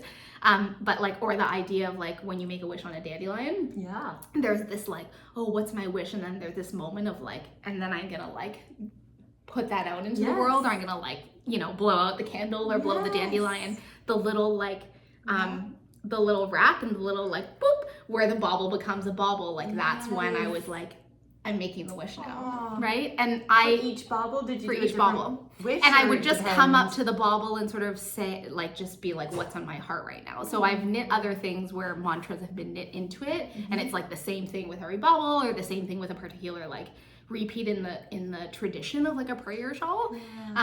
But for this one, I kind of was like, I just I wanted it to be kind of like amorphous, in the sense that I was like, whatever comes up, comes up. And it was so interesting.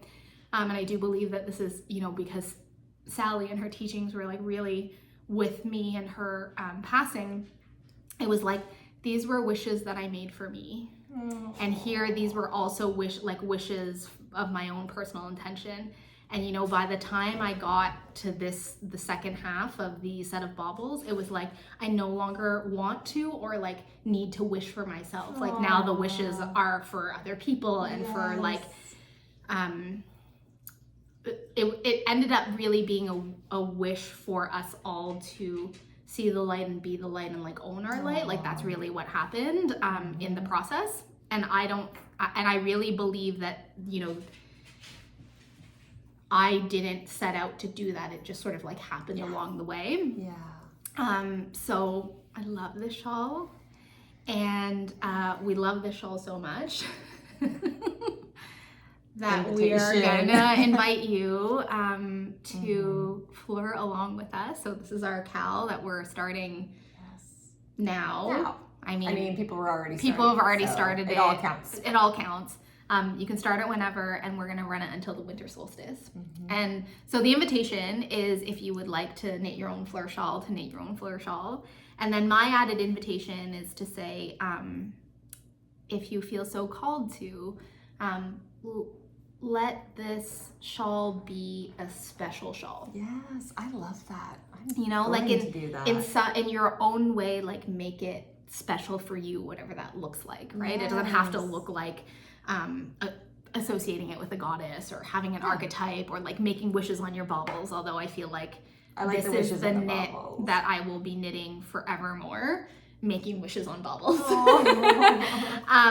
But our hope is that like will be inspired with each other in terms of how you're making your fleur, what you're making it out of, the colors, the combinations, like all the things. But I would also love for there to be an element of like storytelling, whether it's with yourself, whether when you share it, just sort of saying like, this is what's special about it. And it could be like a special skein, special hand spun, special color, like just making it something that is like, is personally special for you. Yes. Right? And like, you don't have to share it. Nobody needs to know, but like by adding that invitation for a little more presence with your making, it's just that I want you all to have the gift of having something that's special, that will like hold you and comfort you and connect you at any time, right?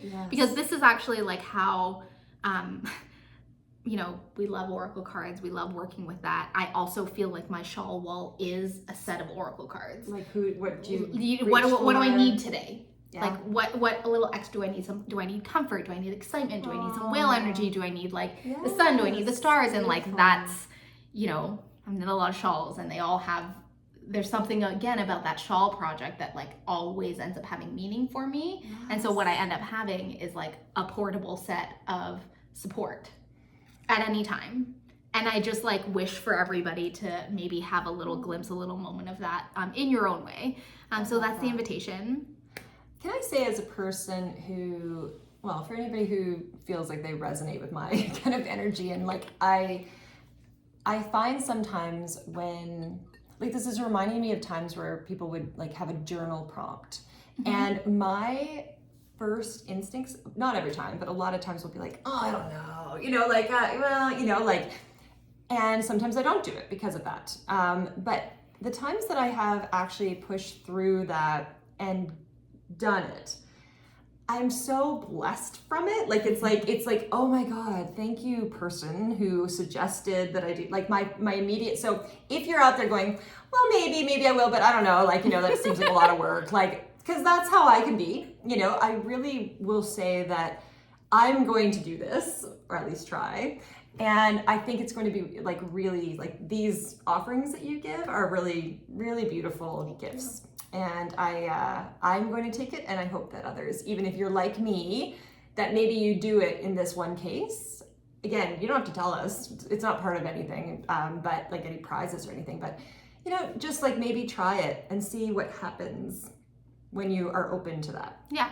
And like it's sort of, I was so happy that, you know, I didn't know about the shawl, that we had this conversation that like the meaning or the specialness comes afterwards, right? So you don't have to like be like, what's the special shawl? I think it's more like this invitation to be like open to like what's special about this, right? And maybe to let the shawl, the knitting of the shawl be a moment for you to really connect to like the way that your craft supports you or comforts you or like brings you joy or brings you excitement. Is just like, can we be there with it for like one extra more beat, right?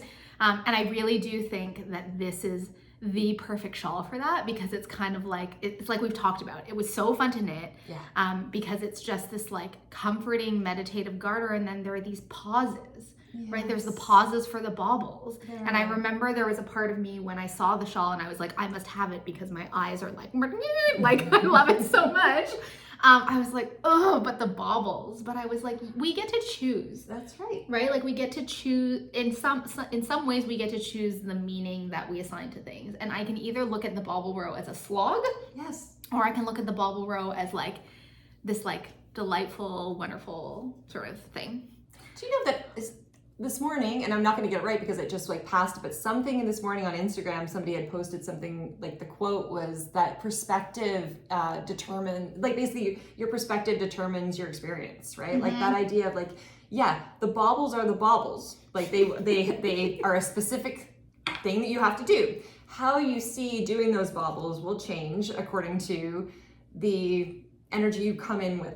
Right? So if you see it and say like, oh, here's an opportunity to make a wish, it's like, it's 400 birthday candles. It is. Then it's like, well, hey, that sounds good. So fun. Right? It made the baubles so much better. Yes. Now, okay, let me actually, are there things to talk about for the shawl? So it's in my hand spun. Do you know the weight that it would probably be? Yes. Like, because it seems like I yours is smaller. Smaller than mine. So I swear I wrote this down somewhere. Did I write this down? Yes, I did. Okay. So it was 187 grams. Lily,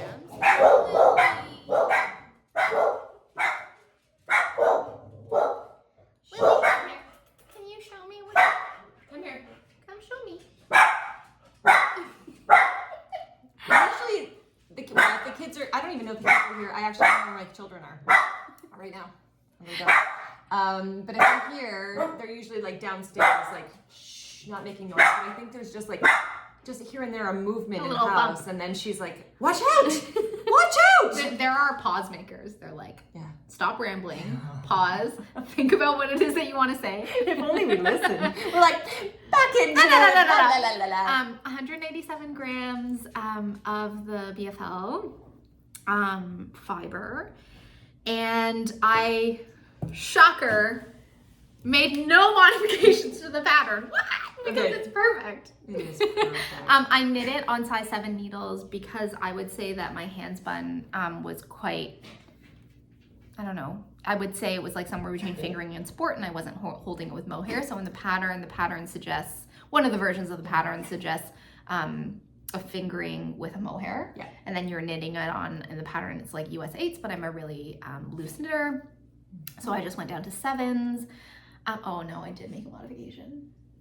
So I did the big bobbles. So when it comes to bobbles, you have options. You have a 3-stitch bobble or a 5-stitch bobble. And for whatever reason, I wanted some big bobbles. Because the part of it is because I was thinking of them as like little pearls. Aww. Well, that makes sense because of the color pearls, too. The color. So I did make a modification. They don't like Melissa didn't put that in the pattern of like you can choose your bobbles. There are 2 patterns. Versions. There's a larger shawl with larger bobbles, and there's a smaller shawl with smaller bobbles. Again, here I'm like, don't tell me what to do, but I follow a pattern, and I don't even think to myself that I could put the other bobbles. Like that would be. Well, so I was looking at it. Okay, so pattern specs, if you would like to knit, this is all free, so we'll link it below and you can see it. But what you would technically, here are the 2 versions. One is to knit it in a DK. Oh, yes. Straight DK. Yes. With stripes. And that version of it has the same number of stitches as version 2. It's just knit as a DK with larger bobbles and stripes. Mine was really big. Yours is really big. We'll like do gauge comparison in a second.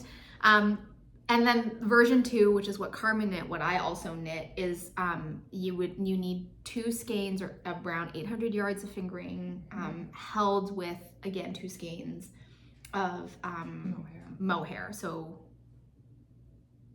100 grams of mohair. That should be about like, it's less. Yeah, I think it's but it's like less. So I have a Sonder yarn version of this, which is going to happen during our KAL, which it's called the Fleuralong. Yeah. The Fleuralong KAL. So use that hashtag Fleuralong if you want to participate with us. And I was talking to Melissa, and she's like, you actually don't end up using the full 2 skeins. Right. Now, Carmen, you knit yours in like farm yarn plus mohair, so actually figuring out the yardage is a little bit more challenging. But I have 4 planned. This is number 1. I have 3 more planned. And what I'm doing with this next one is I'm going to weigh with each section of bobbles. Ooh, and I'll make a project page so that for those of you who are hand spinners and like have 2 braids or 2 bats, that you can sort of track how much you have left. Do you know what I mean? Yeah. So because I think that it's really easily modifiable. Oh, 100%. In terms of like if you're worried that you're running out or you have just under, what I would do is I would just reduce the number of garter rows in between. So what I'm going to do is I'm going to do weights with each like bobble section so that thank God for you can and I can get a sense of like where I am, because the thing with like handspun with everything is like there's the gauge in the pattern, the yardage in the pattern, but then there's like what it actually knits up to in your hands with your needles, with your yarn. Like there's such a difference between the two. So I think having those like markers, at least for me, will be helpful because I believe that, because I have all these plans. I have a Sonder yarn plan, I have a Handspun plan. Even if we do half, like do from the one side, like oh my god, like if this is to there.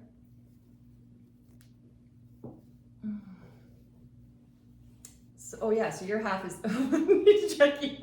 So her half midway point is here. That's how much further. That's where her midpoint is. Yeah, mine's a lot shorter. Yeah, but same number of stitches. Again, yeah, and it depends on all of these things. Right, but I love this size. This like smaller size. Carmen, I think yours is actually XL. Because when I like look at the project page, when I look at the other versions of it, yeah, mine's not. I don't think mine's normal. Like huge. Because I remember yours went down to your knees. Yes, I feel like this one's smaller. This one's smaller. So it's like mine's way bigger than the average, and Jackie's is smaller than the average. I didn't actually measure it. I don't know if mine is smaller than the average. You don't think so? I don't know. Maybe. I think the way when I've seen people, wear it. Oh no, I did make another modification. You guys, I'm the worst.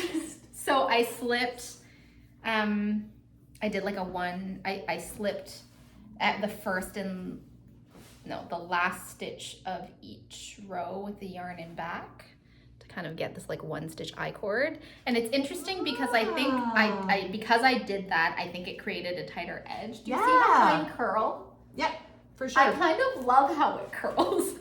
That's right, because mine does not. It's really cute. Yeah, mine just goes straight. I also think, yarn choice again with this pattern is super fun because this is a little bit springier. It's not as drapey, like if you feel it. Oh, totally, totally. So you can have tons of fun with the pattern in like so many different ways. I think it's also a pattern that like lets your yarn shine, your color shine. It's such a good, yes, if I were ever to make 4 of something, it could be this, but I know I will never make 4. But I am making another one. Okay, do you want to show your plan? Yes, let me show. And this is another funny thing. So, like I find, I am a very like, I like things to be new, I like things to be bright. I'm like, I get, well, I can show a sweater, dream knit that I'm gonna do, and it's quite bright colors. That's my normal go-to. And so, if I go neutral, I would think that I wouldn't be likely to do it again. But I went here, then I went here. And we've got a little aesthetic going on. And it's the same colors. Like, I'm like, what? Like, don't you have enough of it? No. I guess not. Because guess what my Fleur Shawl is gonna be? Ooh. I'm doing catnap. Right? I love this brown. My chocolate milk. It's such a good brown. It is such a good brown. That mohair just glows. Like I want that mohair so much.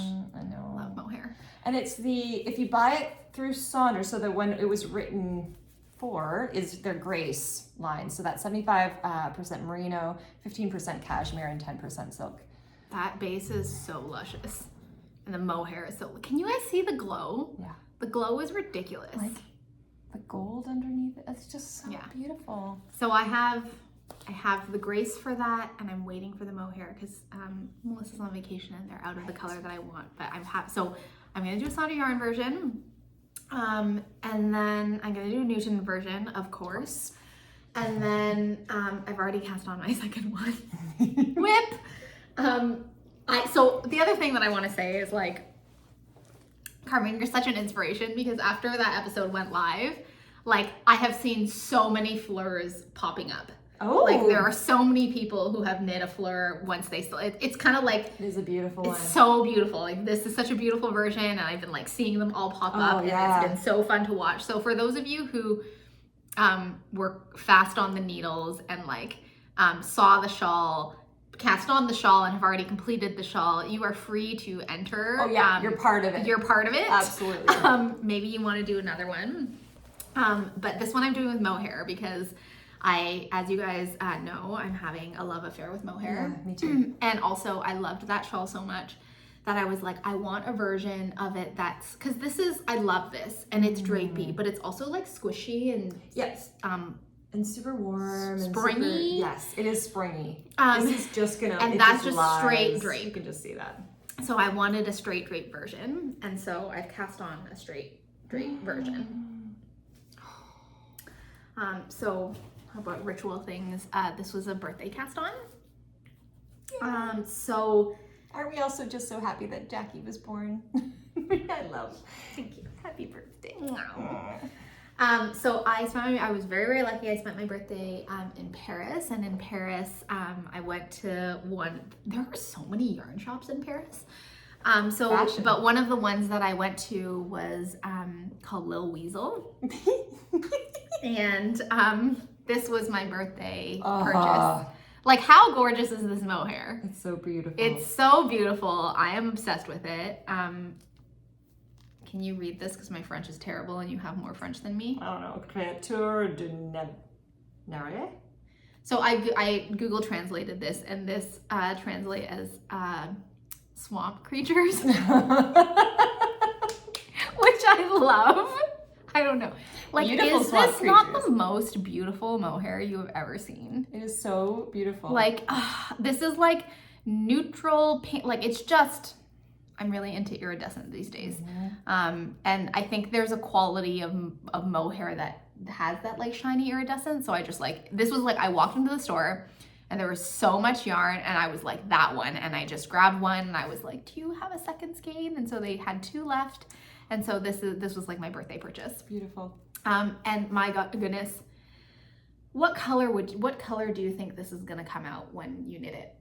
Like, if you were to just, You would think there would be like green, but well, I guess we're maybe like brownie, I guess, if it's gonna be the purple and the green. it's together. like this unknown quantity. So I had originally tried to pair this with the Sonder yarn, like teal color, and it didn't work because what's super surprising to me, I wonder if I can get this on camera, is like, you think it's green, right? Mm-hmm.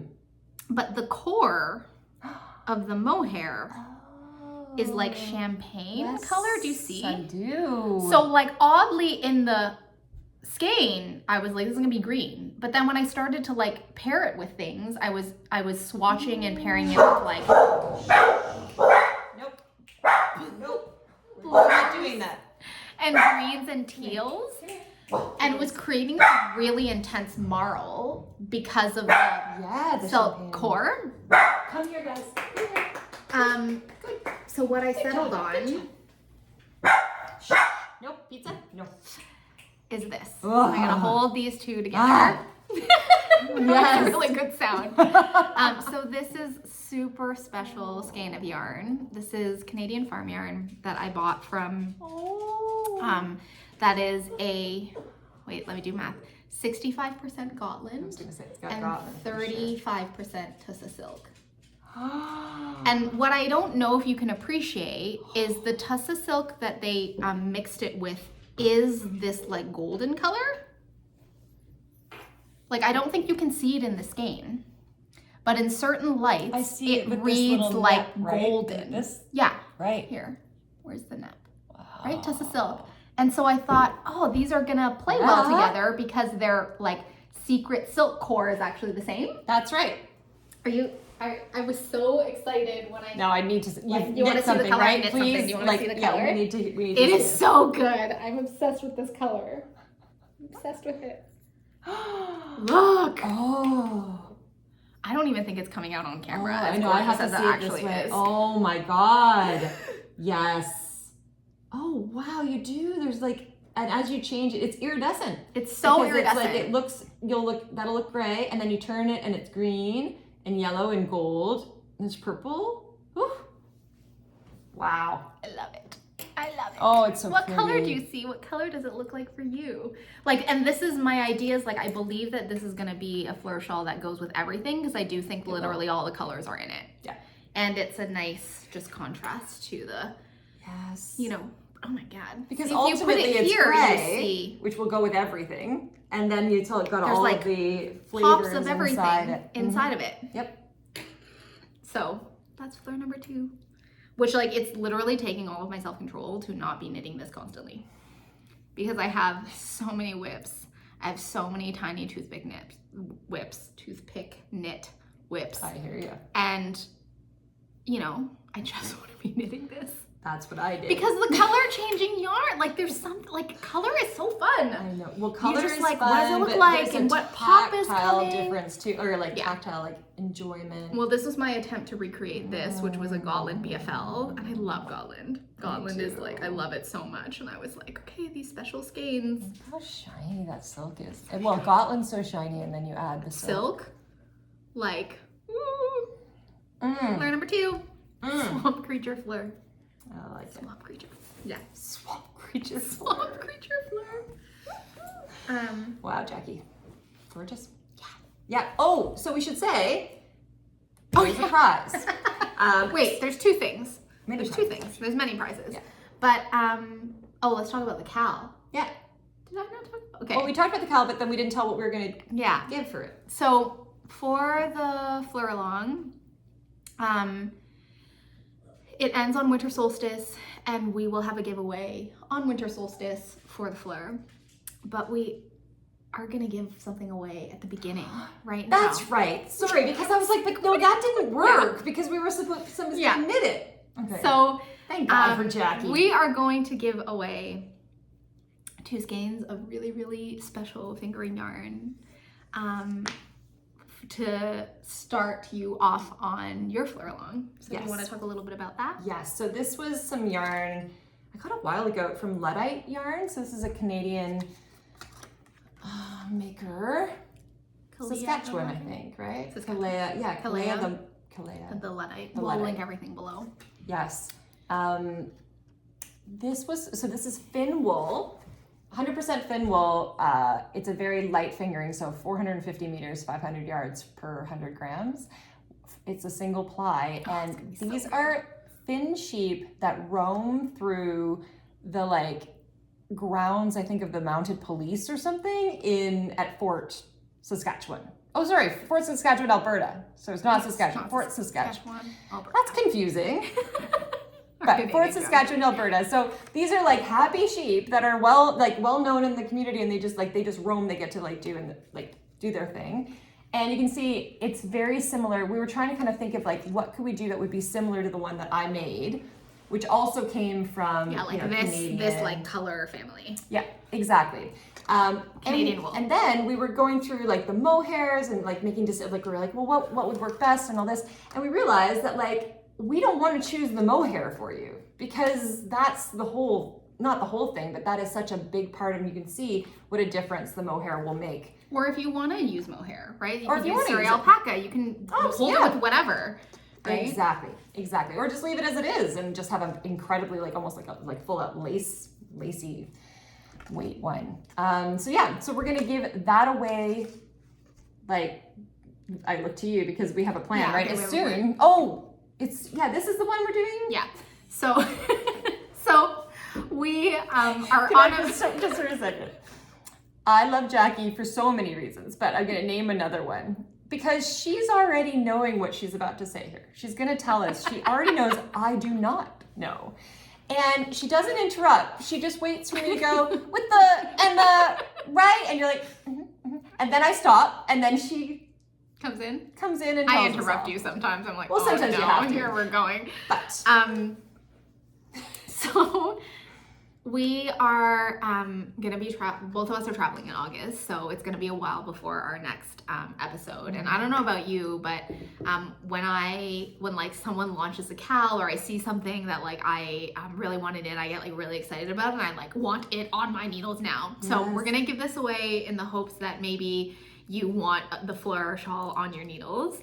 God, that's gorgeous. Isn't it? No, I'm looking are we really giving this one away? We love you guys that much that we're gonna give away this special Canadian wool. Yeah. And so the idea is that we're going to, in order to enter to get this, we'll just ask you to leave a comment below on this episode, and that you just write Fleur or Fleuralong in your comment. And we will draw the winner of this on August 14th. So the giveaway will close at 11:59 August 13th, which is a Sunday EST. And Carmen and I will, from our vacation places, go on IG Live or something like that and draw. No, we're not I thought we weren't vacationing. That's why we chose the 14th. Oh, that's right. Ha, we'll be packing. I knew something. You know things. We'll be packing. I won't be packing. I'm packing next day. Day of. You're leaving on the 15th. Yeah. Okay. The day of. The day of. God, seriously? Oh, always. Because all my stuff. Like then I go around and I'm like, okay, toothbrush, and then like I put the toothbrush in. Because if I don't, then I have to like. Okay, you finish packing on the day of. No, you everything. start and end. Everything. This How long woman does packing This take? woman is a marvel. No. Half an hour? We're going to Rhinebeck in October, and I've already started packing for Rhinebeck. Well, again, when I don't have something, which I sometimes don't, I can always buy it, or people like you are prepared. So yeah. So anyhow, yes. Oh my gosh, I didn't think. Okay, so we have a whole bunch of giveaways, and I'm like trying to figure out how it is that we're gonna. Oh God, we haven't thought this through. Okay, yeah. So leave a comment, and in your comment. Oh, right. Put something about the Fleur. Right. And then we will send this off to you so that you can get it cast on. And we really wanted to offer like a blank palette so that this is special to us and you guys are special to us. And maybe that's all the specialness in your Fleur, but we wanted to like let you do you and like have your flavor of it. So deciding to work with it in however way. Yes. Oh, it's so nice. I know, it is really nice. It's so nice. So hashtag is Fleuralong, though there's the first the first giveaway, and then there'll be a giveaway at the end. That's right. In December. Yeah. Great. All right.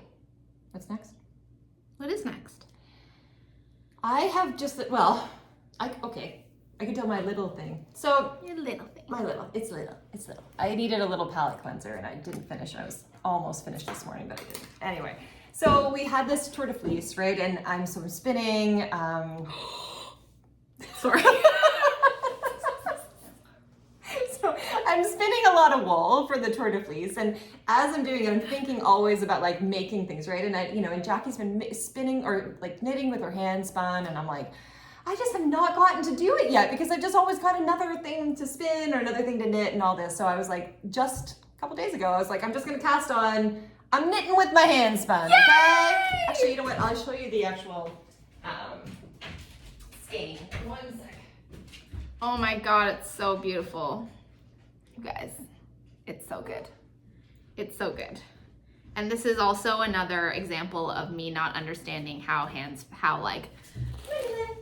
does fiber become yarn? Oh my God, is this what I think it is? This is, yes, Is this Anna Onina? It is. Oh! Anna from Onina. Okay, so if you follow me on Instagram at all, I did this, I got a shipment from Onina hand-dyed, yeah, Onina hand-dyed fibers or Onina hand-dyed. And I was so overwhelmed by it, I literally got on my phone and did a little like tiny reel about it because it was just so beautiful just from the bat. So it was this like, I'm pretty sure it's BFL in this like blue and brown. Sorry, this is very messily put together, but I wanted you to be able to see look at this. So when I loved it actually so much that originally I was even thinking I would do leave it as a singles because I just love the blue. Oh yeah, you want to show it up? Yeah, no, keep talking. Okay. Look, I'm like, there's me. But then talking to wise people in my Tour de Fleece group, they were like, well, the only problem, they're like, if you knit with a singles, like as long as you really made sure it was balanced, right? Mm-hmm. And I'm like, oh, I didn't make sure anything was balanced because otherwise it can kind of like move. Skew. Yeah. Because all the yarn is like twirled one way. Yeah. It's like, I want to stay this way as opposed to getting a little balance so that it does this. Spun the other direction. Right? Yes. So I was like, well, clearly I did not think at all about balancing any of it. Oh, that's a great. Thank you for that image. This is a good. This one? Well, that's also a good. The stills are priceless. I was trying. Oh, that's. You gotta show it. You gotta show it. It's so good. This is how Carmen felt about the bat. Feels like this. I really did. Feels like this. Just like oh my God. gooey Go chocolate read, cookie go watch center. it. But that, like, really, like, look at that. That Is so gorgeous. Right? Ugh. So I decided to spin them. I did ply them together. Did a 2-ply. I did a 2-ply. Oh my God. And yeah, I'm pretty sure it's BFL. It's really nice and soft.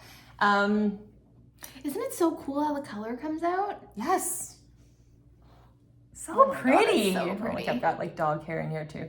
I'm pretty sure, I mean, so when I spun this, I was doing it woolen spun, so I'm just kind of letting it go, like really kind of not paying too much attention, again, not balancing it, but also like to the thickness. And so it's not like 100% the same, but when I did the actual, like looking at how much it was per 100 grams and using these little like gauge things where you can like put the figure out the weight. To figure out the weight. It's looking like around a DK Really? worsted. Yeah, I know. Well, some of it's not. Some of it's very, very thin. Okay. But some of it is bigger. I mean, that's all handspun. I mean, it's handspun, right? Like so. Handspun. If we wanted it perfect, we would buy it. Yeah. And I just really was there like, are some spinners who spin like perfect. Completely. Which is great. Amazing. That's what, you know, Just and maybe not us eventually yet. that's what we're gonna want to do. Anyway, so I was like, what do I do with one skein? And I'm like, maybe I just want to make something. I want to make something really, really easy. But of course, for me, what's my easy? What's Cables. my favorite? Cables. I need an easy knit. Oh my God. Of course. So I'm making these cute little. Oh, it's so beautiful. Mittens. Okay, so probably not the best idea with the dark colors for the cables. Oh, there but it you can is. see it. There you go. It's so beautiful. Right? I'm so happy with it. I love the almost subtle finished. stripe. Yeah. And I will say, so when I put this on, so there you go. Oh my gosh. I remember Jackie, you saying there's nothing like knitting with your hand spun. And you're right. Like, it is amazing. It's because your energy is in it. You were the one, like, you were the one who was like, I mean, people say this all the time. And so, you know, whether you're a spinner or not, this is your invitation to think about spinning.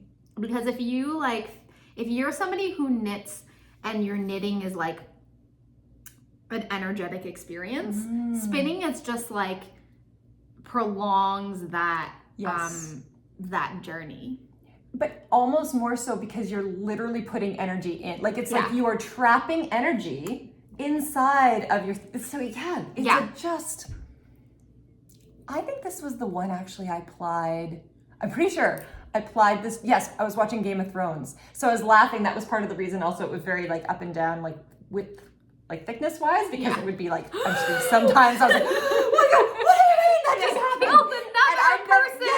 So I've never seen Game of Thrones, so this is my first time going through it, and my husband has seen it, and he's just enjoying himself so much because I'm watching just you like, watch it. Like, yeah, and then I'm like, oh, wait, what?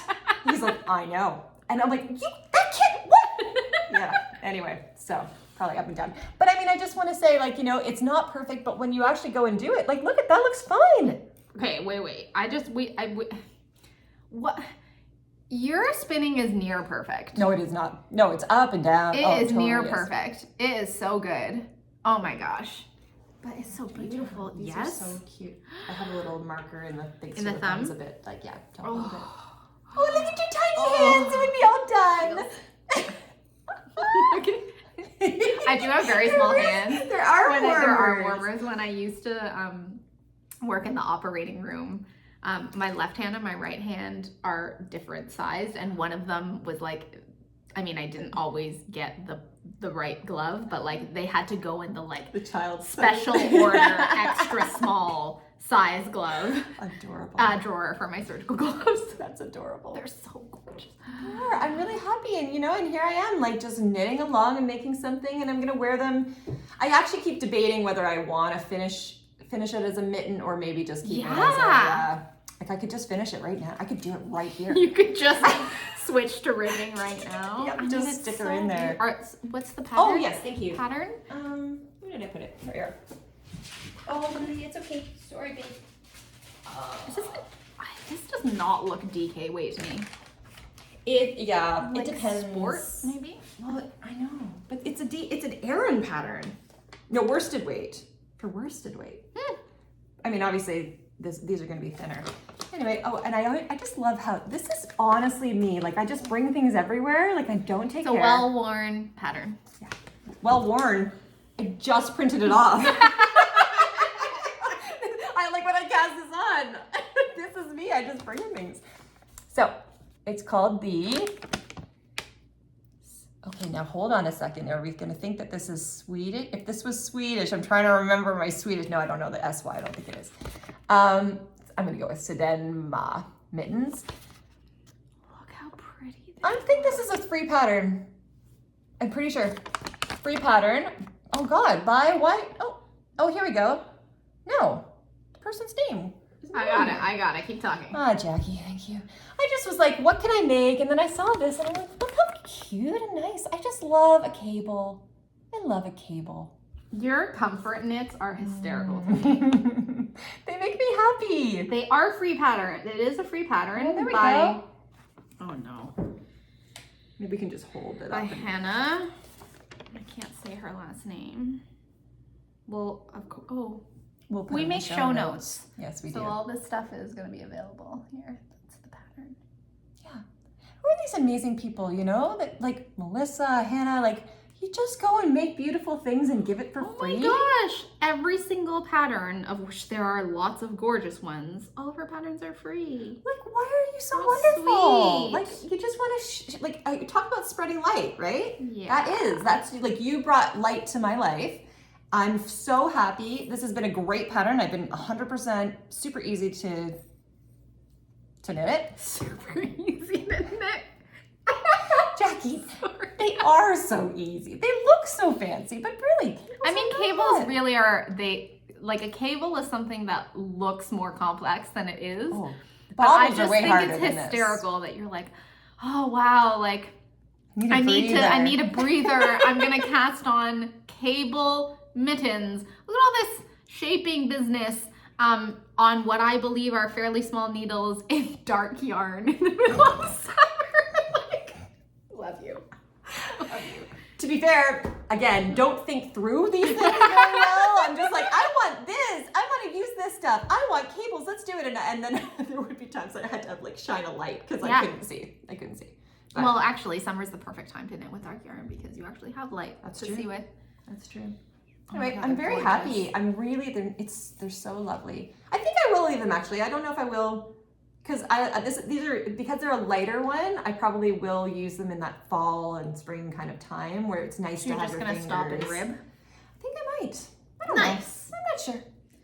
Oh my To be continued. Anyway. I am gonna take a moment and laugh because did I bring this whip? So I was feeling overwhelmed by all of my toothpick knits, and after this got off the needles and I was trying to resist casting on the other one, I was like, I need a palette cleanser. Mm-hmm. Let's just show my palette cleanser compared to Carmen's palette cleanser. My palette cleanser is in plain sock. Oh, but look at the colors. same. I love this. Isn't that funny? This is beautiful.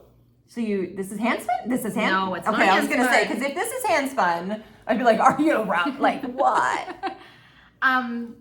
This is from Sorry, guys. Iceland. Yeah, I was So gonna this say, is is this an Iceland? Icelandic lace weight plant dyed. Can you believe this is plant dyed? No. It's fully plant cannot believe dyed that. yarn from Heshba. I was not prepared to talk about this, but it's lace weight yarn that I held double. Okay. And this is the lace weight socks. Kura sock recipe, and you can see that it's all patchy and wild because I am not a sock knitter. I'm like a very new sock knitter, and I only have 50 grams of this, so I started to just add in black because I was like, this is the part. They're like, the Kura sock is a toe up sock, and I got here and was like, the skein that I have, the one skein is not going to make it, so let me just start adding other yarn to it. That. I thought that was on purpose. It looks great. Thank you. Love My it. patchwork sock. Yeah. While this is here though, okay, so I have a question for you experienced sock knitters. I love this sock recipe. Mm-hmm. It's only the second sock pattern I've ever used. just like I like a top-down sweater to try it on, I also like a toe-up sock so I can try it on. But here's my conundrum, okay, in terms of sock fit. And I don't even know where to get the answer, but maybe you guys will have the answer. This sock fits my foot and my ankle perfectly. Right. Okay. But to get it on? But to get it on is such, well, it's not a challenge. It's just like, you know how, for those of you who wear pantyhose, you know how like when you put on pantyhose, I haven't worn pantyhose in a very long time, but like, you know when you put on pantyhose, you have to like scrunch it up like this, then you have to like get it up and around the heel. So I have to do that with these socks in order to get around the like heel to the top of my, where my foot turns into my shin. That place, that like diagonal, but the fit once it's on is perfect. I know. But it's hysterical to watch me try and put these on as I go out the door. And this is something that I experience with all of my socks, which is that they fit perfectly, but the putting on process is ridiculous. And I also have not found the cast off. That is like, I have to do the cast off with every pair of socks. It's like the cast off takes as long as it takes for me to knit the entire dang sock because I'm like, oh, that's still too tight. Oh, it's still too tight. Oh, it's still too tight. So if anybody has recommendations on this, like what do I need to do? Well, I can or tell do you I a need few to do things. anything? Well, so They first fit of all, perfectly. I will tell you that the socks that I can barely get on are the best fitting socks. Yeah. So I remember knitting Andrew Mowry's Suska socks. Those are little like, Oh, they're so cute. oh my, those are my favorite socks of all. And she had, there's lots of comments, people saying like, it's so hard to get them on, but they never like move. They're short socks, but they never move. Yeah. With mohair, like, oh my God. They're my favorite socks of all. So it's worth it. I think there is something in terms of the construction that way, but also like, I think ribbing, like maybe if you started at earlier ribbing, because you need it to be stretchier. Oh, so if I ribbed the like, what's this called? Not a sock. I know, there's like the like, gusset and they... If I ribbed this part. But then I But feel like it wouldn't like fit as hug well. my... This is it. It doesn't fit as well. So you basically just have to deal with it. Suck it up, Buttercup. No, we're gonna have this. Our amazing. Sit down to put your. You just have to like sit down every single time you want to. Put I sometimes I'm like, we're gonna rip these damn things. Yeah, like, well, that's my concern actually. My concern is that like one of these days this cuff is gonna snap because I'm like. Is it the stretching cuff? it? See, for me, I don't think it's the cuff. It's not. Yeah, it's the like part right in here. This. It's because it's that part. It's this part. That's the biggest section from your heel to the bone. But I feel like I have, well, like ankles are just so much smaller than that section, right? Too. So I don't know if there's a sock fit thing. And you know what? I actually know the solution to this. The solution is knit ribbed socks. But I don't knit ribbed socks. If I'm knitting a sock, it's a vanilla stockinette sock because... Wait.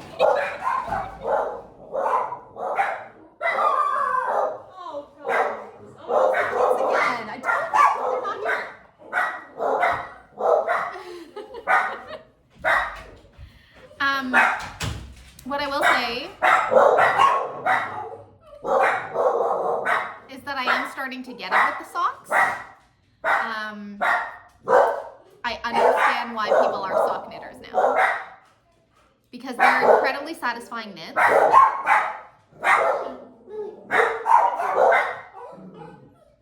my goodness. Oh my goodness. It's okay.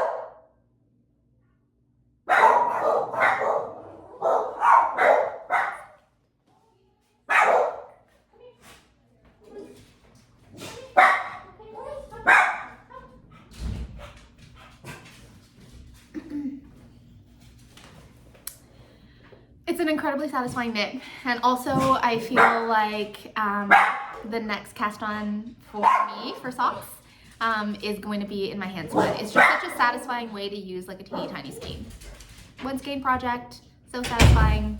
Please share your sock tips and your sock recipes. Yes, prove me wrong. Come through and say, what are you talking about, Carmen? But they have to be stockinette socks. Oh yeah, I was gonna say with the ribbing, I have made this, so the DRK everyday socks are, and those do fit nice, but again, they are like, they're stretchy. Sometimes I don't it's like a little, hug, like I like a tight sock. I like a tight sock. So, anyhow, I just like when we don't plan to match, and we match. I'm becoming the same Look person. at this. Look at that. That's really funny. That's wild. That is funny. Okay. What else is there? Quick update on whips. So I'm still in the hell of the toothpick knits, so nothing to show. Oh well, okay. Okay, I'll just say this really fast. Okay, this is Oh as my far. God, look! Okay, look, it's all like wrinkled, but look, You have made so much progress. it's happening. Do you know where I'm at now? Where are The you? place where now I have to actually start shaping. Ooh. So I was like, well, I don't have time in this moment to look at that. So then it just went away. I hear you. And because you have to split for front and back, Yeah. right? And That's a terrible you know what I place also to be. need to do? You know what I need to do before I split for front and back? Try it on. Yes. I have Get to your try it on. barber cords? Yes. I still have not done this. I've not. If you remember the last episode where we're like, what is your problem? I am saying, what is your problem, Carmen? This isn't like, let's just be fun in life and go with the flow. No, this doesn't make any sense. Like, try your damn shirt on. You have to. But I just don't want to.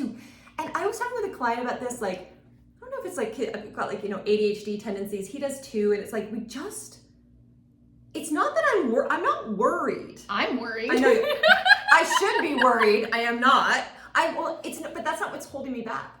It's the actual effort to just go and do it. Like I'm like, that just feels so big. It's like when I get an email and I'm like, it's just too much to open that.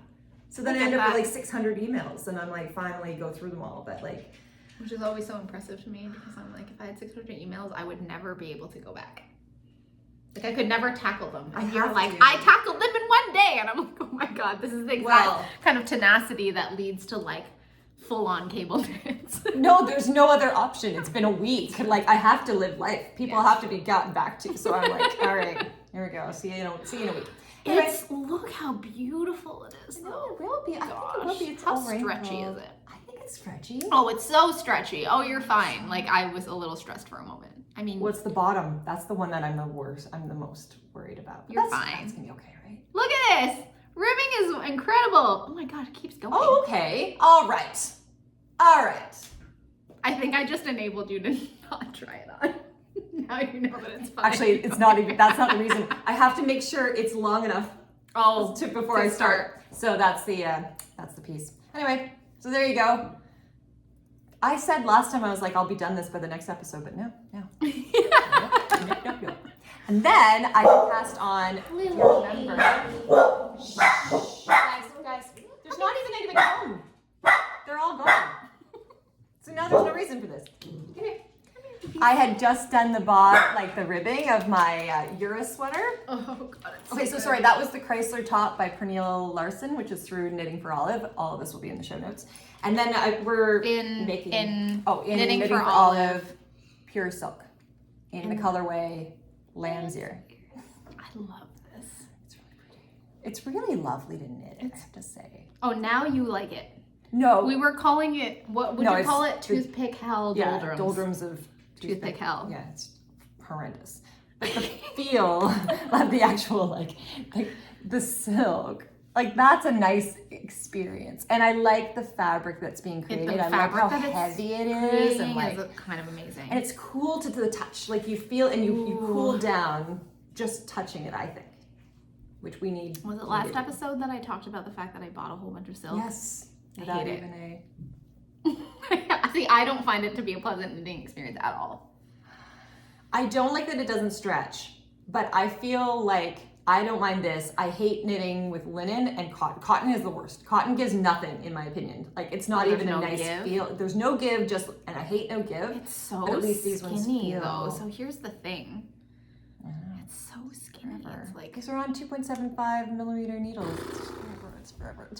And it's not even my only one. I'm still got the Straya. Guys, still haven't done it. The stitches fell off. Thank you for your tips and your tutorials. Gave me tutorials that were in the criteria. Like I asked for like less than 4 minutes and all this stuff, and like I just oh, this feels so nice though. It's nice. This is I'm gonna say our Eurus because Jackie's gonna make it too, but she's doing some other things right now. This is the sleeve. Okay, this is the biggest massive. Okay, I was gonna cast it on, and then I was like, oh my God, it's so big. And also, Jackie and I were like, What is happening? I don't know what happened there. Hope that blocks out. I mean, isn't that always the thing? It's like, that'll block out. That is the biggest sleeve I've ever seen. Like, when I saw this, I was like, I can't cast on because I actually need you to finish it. And then once you've finished it, then I have to make some mods because I think that look on me and you're tinier. Like the last time I knit, so this is the Euro sweater by Indigo Knits, the sleeve. And the last time that I knit Indigo Knits pattern, I love this designer. I had to take out at least 20 stitches out of the arm. Oh, yeah. And the arm still was massive on me. Yeah. Except this is a full cable work pattern. It's not like last time where it was like stockinette and I could just like take the arm away. Yes. So I don't know what's gonna happen. You're here. also not, it's one thing if you're gonna just come up and stop, right? But this goes into the next pattern. Like, so you knit it side to side. Like you're knitting these on what, 10s? Yeah, US 10s? I think so. I'm pretty sure that I'm gonna need to knit this on like 6s. just the arms on 6s. Look at the I was saying to Jackie, I'm like, I think it's like it would fit my thigh. Like I think I could wear this as a leg. I feel like it's from the 90s. Remember like yeah, beanies? Oh my gosh. No, but like remember like it had the literally this is the size of the sleeve. Oh god. Like, you know, the saving grace is that it's on 10s. So this took nothing and it was cables. this took no time for It this really took no cable time. piece. No, it really didn't. Maybe, but I don't know what happened with this. I'm a little bit concerned. Maybe, oh god, the feeling of this wool is amazing. Yeah. Maybe after we do the Fleur, we'll do a Euros cow. Cow? Yeah. Why? I don't know. I'm not making two of these, Jack. No. Oh, right, okay. Gotcha. You can finish it, and then I will knit it, and maybe our friends will knit with us. There you go. Have fun. Have fun, folks. Although it It's is like really the fast. Fleur cow. Maybe It's like, I will. Let's do a Fleur cow. And you're like, but I can't participate. But you can. It turns out I am You going to. will. But I'm actually not one that does. I don't. You don't often re-knit repeat. things, hey? Yeah, but again, it's that idea that. But that's how I have been. But really, maybe I'm changing. Like I wouldn't repeat colors, and look at me Well, going. what's interesting is that you bought the yarn for the second Fleur before we decided we were going to do a Fleuralong. And it was after you were like, sorry.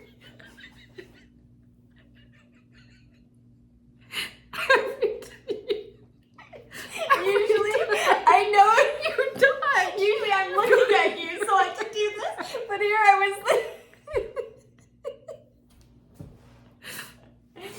This is one of the downsides of being my friend. No downsides. No, it's fantastic.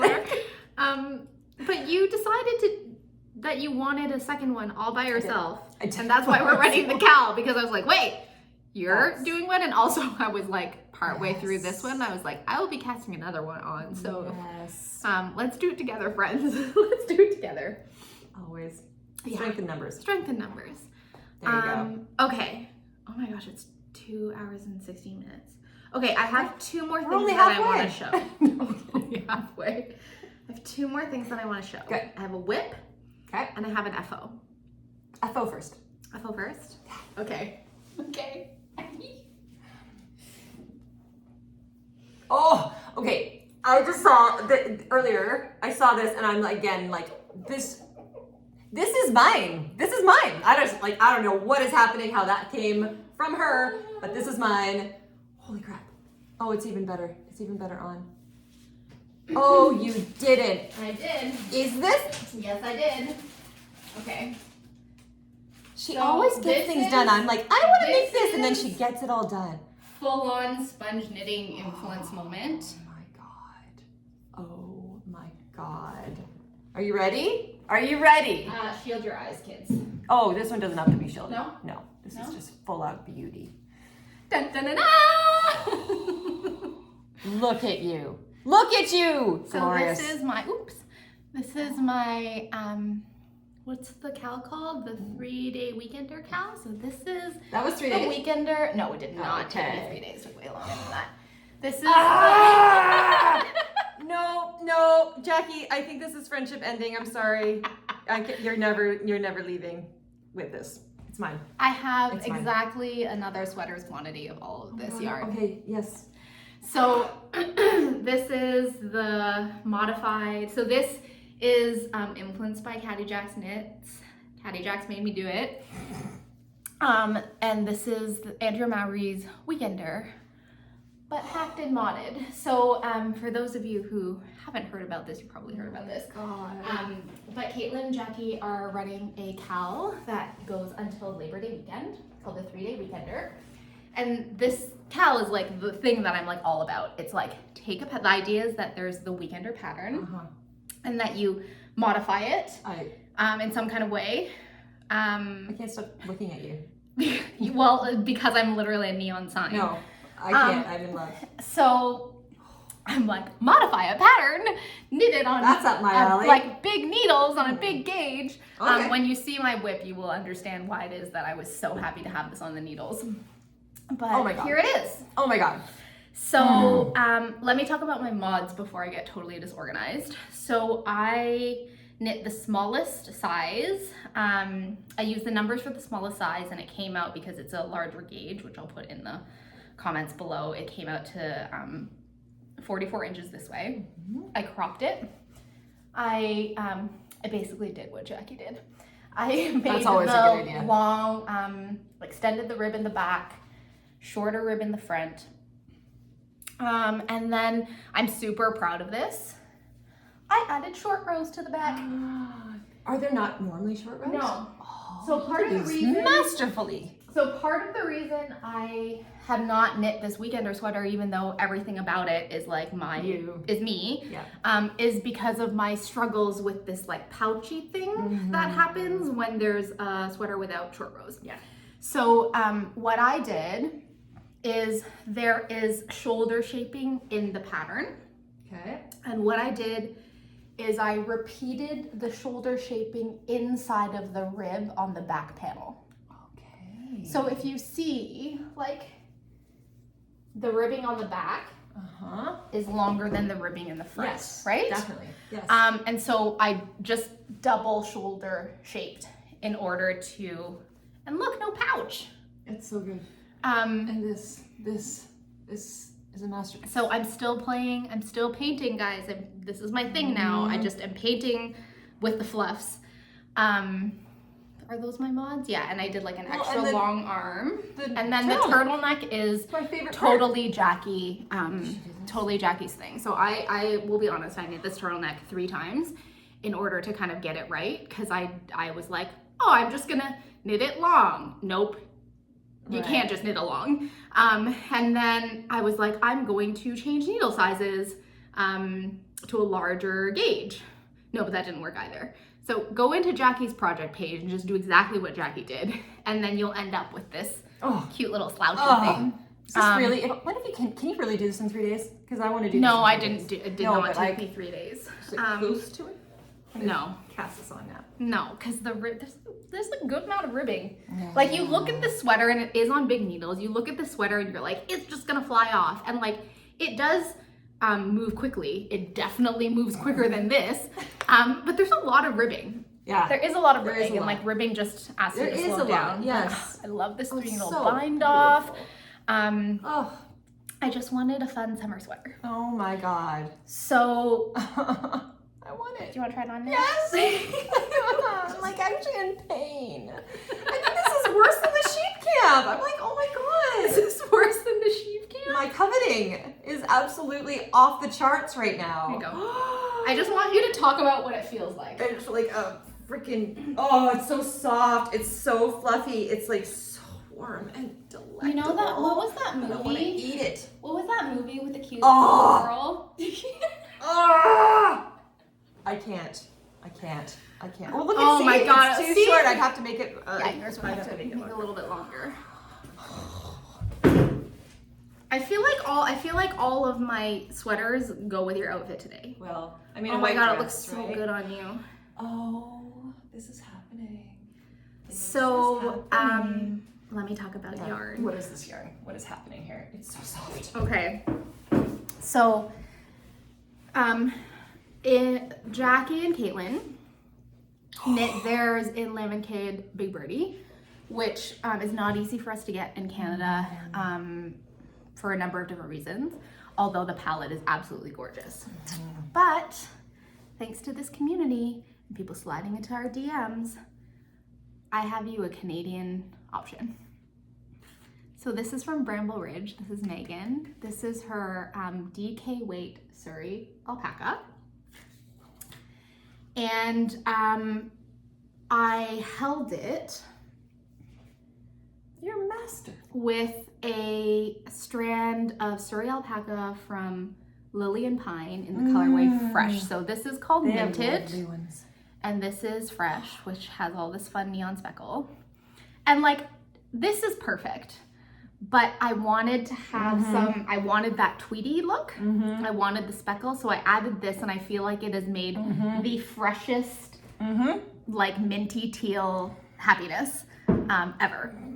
So one strand of this, and then I dip dyed the sleeves and the turtleneck with, this is Megan Bramble Ridge's, her lace weight Surrey alpaca, which is the same size as mohair.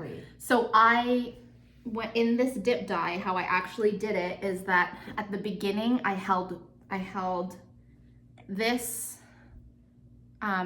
mint with one strand, and then I increased the number of strands that I held of this lace weight alpaca to create so it's a little bit thicker, but like I feel like you can't really tell that it's thicker, but that's how it makes a little gradient, because I wanted it, I literally wanted to dip dye, like that was my idea, that was my concept.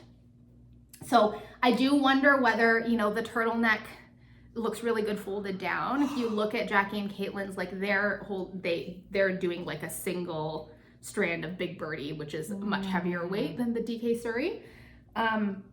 And I think because of that, theirs is like floppier. Like in fact, when you get to the top of mine, there is 4 strands. Oh. It's like this double plus this, and so it's like a little bit stiffer. Right. But I don't mind actually. No. And when you wear it, because it's high. So if this was higher, it gives that. I always love that shape of that, like kind of a wide, structured bow turtleneck. And I will say the thing that that always stopped me from the Weekender. Hello. Oh, I know. Is I didn't like the neckline. Yes. Because I did not want to have like straps showing and all of that. I didn't love that. That's what kept me from it. So now, done. Well, you can thank Jackie for that. Jackie of Caddy Jack's Knits for she is hacking really the turtleneck. But I love it's just like, I don't know, fresh summer happiness and the feeling, like it glows in the light. The feeling good. I cannot stop petting myself. Like this is when I wear it, I'm just like, Ellie's like, stop petting yourself. No, you won't. People won't. But he should like pet you. This, he does. Yeah, like he would. You just want to hug it because it's so soft. As some of you know, my partner like names my different knits, often things that I'm not happy about, and he has called this Techno Bunny. Okay, I'm into that one. I like it. It's like yes, absolutely. It's like fuzzy, like Angora. Oh, like, it the is. halo on this feels is incredible. Like I'm petting like a pet. It yes, does. It feels like I'm petting just petting myself. Like I just also the huggy feels. So the other thing that I love about the collar is that there's like different ways to wear it. So that's one way, but the way that I also like this one. Oh yeah, that's a whole egg yolk kind of look. Yeah, I like this one, and then just that like little touch of the neon. Oh, I didn't do this side, but you know, like a double knit collar kind of thing almost. And I think that gives it also a really different look. It's just so fun. So that's my like. Who am I? I am so jealous. Are you so hot? No. I find that very, very hot. It will be hot. Eventually. I think I'm just like in such bliss. This is Surrey alpaca, merino, and a little bit of polyamide. Surrey alpaca silk. Like, play with the things, put all the things together. So I also have, I love this version. I also want to have like a neutral classic version. So I have more of the DK and then just give this to you. But I'll use, hang on, so this is what made me feel real. This is the reason that I will be knitting more of these is because at the big gauge, and like sort of crop, like a little more cropped, I can finally use all the 2 skeins of Surrey that I bought before I figured out that because Surrey doesn't have the same gauge as mohair, that I actually, if I want to use Surrey in a sweater, I need 3 skeins. Yes. I use less than 2 skeins of the sort of like the held together in order to try and get a gauge that's closer to Big Birdie. I used 86 grams, so less than 2 skeins of Surrey. 86 grams of each of this? Of this, which I sort of held. I did 86 grams of this. Oh, amazing. This DK Surrey, 250 grams. Okay. And for my little dip dye, 17 grams. And I'll have all of this in the show notes. I might do a raffle review project page for this one. But you know what's really amazing to me though? I had one of the first sweaters that I knit in full Surrey silk. And it just like schlooped and grew. And like over time got really, really long. So I feel like that's not gonna happen here. Well the merino's in there, right? Like yeah, maybe. But I feel like it actually has a nice balance of drape and structure. So like Megan, again, with the bases and the color, like the color. I bought these together and wanted to hold them together, but I didn't have enough of this. And so I'm really happy that I like figured out how to dip dye. Dip dye. Also, like, isn't it magic that like these 3 things lead to that? Yes. I feel like right now I'm like the human equivalent of the emoji with the heart eyes. Like I actually feel like I've got heart eyes right now. I know, I'm not even looking at my face. I just want to like, just look at this. I just want to look at it and touch it. It's so fun. Speckles are fun. It's so fuzzy. Like, this is like it's just like a total happiness knit the whole time. You're done. I'm done. And that's it. I'm just gonna sit here. In the sweater? Good. I do. Your happy It's like sweater afterglow. time. Okay, I have one more thing that I want to show because I'm so excited about it. Because, you know, it's been a lot of color play and a lot of fun. It has. A lot of fun. We've been like, who are you? Yeah, who is am happening here? Look. Once a year, I step away from Newtoden. So this is the non-Newtoden episode. Just kidding. There's always Newtoden. That's right. Will this be the first Newtoden today? Yeah. That is shocking. So this is again all the color play. So I'm gonna show it first. I'm gonna show it. Oh my god, that's beautiful. Oh my god, it's beautiful. Oh, Jackie, what are you doing to me? my Rhinebeck sweater. This is what we're making. Oh, so this is the body part of the DRK tessellated pullover. Wow. Which has completely captured my attention. Oh. Like, it came out, like I got, there was a tease and I'm like, it's mosaic knitting, it's color play, I love it. The sample version that she has is absolutely stunning and way too high contrast for me. So I've jackified it. Oh, I love it. I love it. It's beautiful. Beautiful. See, you can't see, hold it up because it's the little pink. Do you see all the little, like, look at the little pink in the white? Having a little iridescent moment. Oh. Like, and I feel this pattern, this stitch pattern, like, there's something about the geometry of it that I feel like is so interesting. It's so beautiful. Wow. So I'll tell you about the yarn and I'll tell you about some modifications that I've made. So this is all 3 of my favorite things, current favorite things in one project. So the main color is, do I have it? Shush. No, he's here. All good.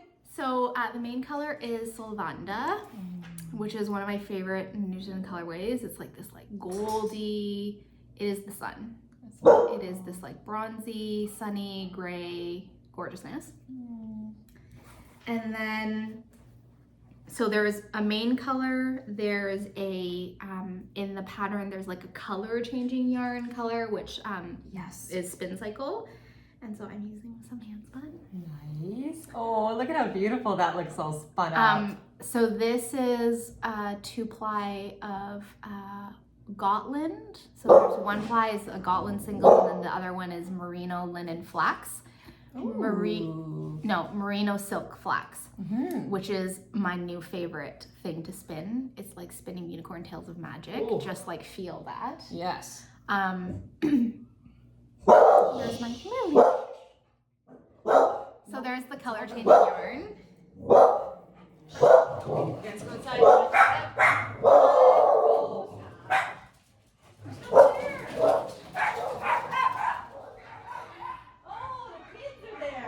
Okay, there are kids. Oh, so there's reasons for barking.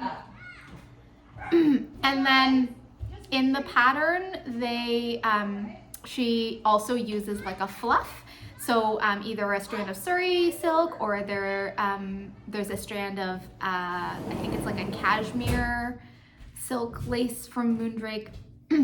I'll leave a link below, but there's basically like a main color, a color changing color, and then a fluff. And so for my fluff, I'm holding 1 strand of Newton fleeceline. I love fleeceline. With Sonder yarn mohair. Which one is that? Cathedral or whatever? This one is window shopping. These names, so good. And I am just loving the way that this color turned out. It is. Again, my goal was like, I don't know, I think from far away it is sort of neutral, but I feel like as I've been knitting it, like as you come closer, yeah, you can see. My goal was, how do I find colors that are just going to elevate the other colors? It's like, yep. And I wanted like beachy, summery vibes. You did so it. I'm really proud. Every time I get a color combination that I'm happy with, I'm like, oh, I did it. It's so satisfying. And I love the iridescent quality of it. Oh, it's so pretty. So, you know, it's not the super high contrast. It's not spin cycle-y, but I'm still really, really happy with it. Gorgeous. And then I was so happy with this particular skein of Handspun that in the pattern, there's a really deep rib at the bottom, and I did a corrugated 2x2 so that my Handspun, which does have a nice little fade, but you don't really see it that much. Oh my god, I'm the gonna copy thing, this. is seen. Yeah. So I have to also credit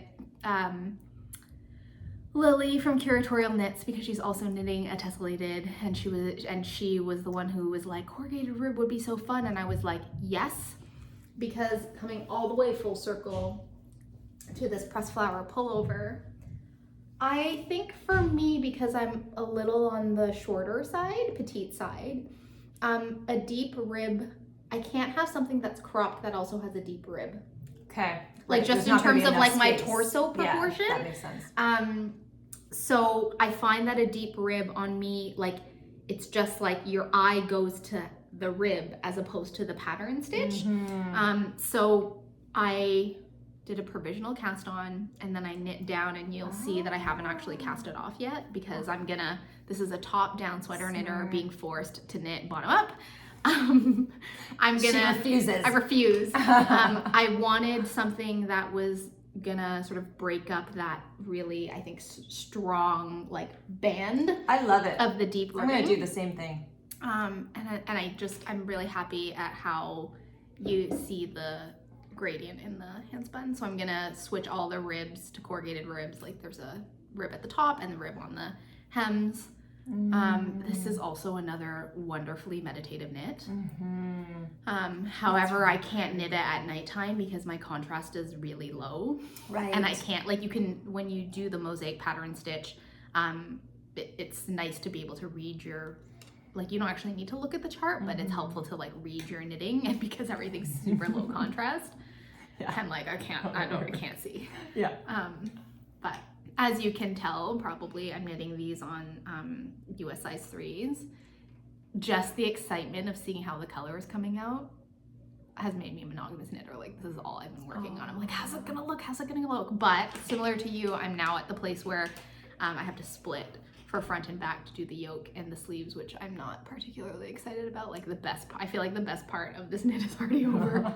Well, I know you love the body. I love the body of everything. So yeah. You know, it's funny. I love splitting for sleeves, bottom up. Like, that is exciting to me, actually. So this part, what you've done is my not so fun part. It gets fun for me from this moment you want to on. take it? Yes, I do. Add it to my, like, you know, you'll get it back next year. Like, when is it gonna happen? But what it is about this one is that I don't know what it is about shaping. There's nothing wrong. It's totally gonna be just told in the pattern, but there's something that feels overwhelming to me about the shaping of the Well, cups. I actually think there's this like moment where like it's the moment of uncertainty where you are like, okay, I've been working on this thing and I didn't gauge swatch and I haven't tried it on, and now like I'm gonna try on this thing that I've invested all my time in to see like, does it work? And for me, I'm not looking forward to splitting because that means that I have to purl. And also there's the construction of this, it's a drop shoulder, but the construction is unlike something that I've done before. So there's this like nervousness about, okay, I have to split for it, and now like this step is going to determine my fit. Right. So I'm like, I'll just put it off. Plus, I really do think, I think this ribbing is my favorite part of the whole. Amazing.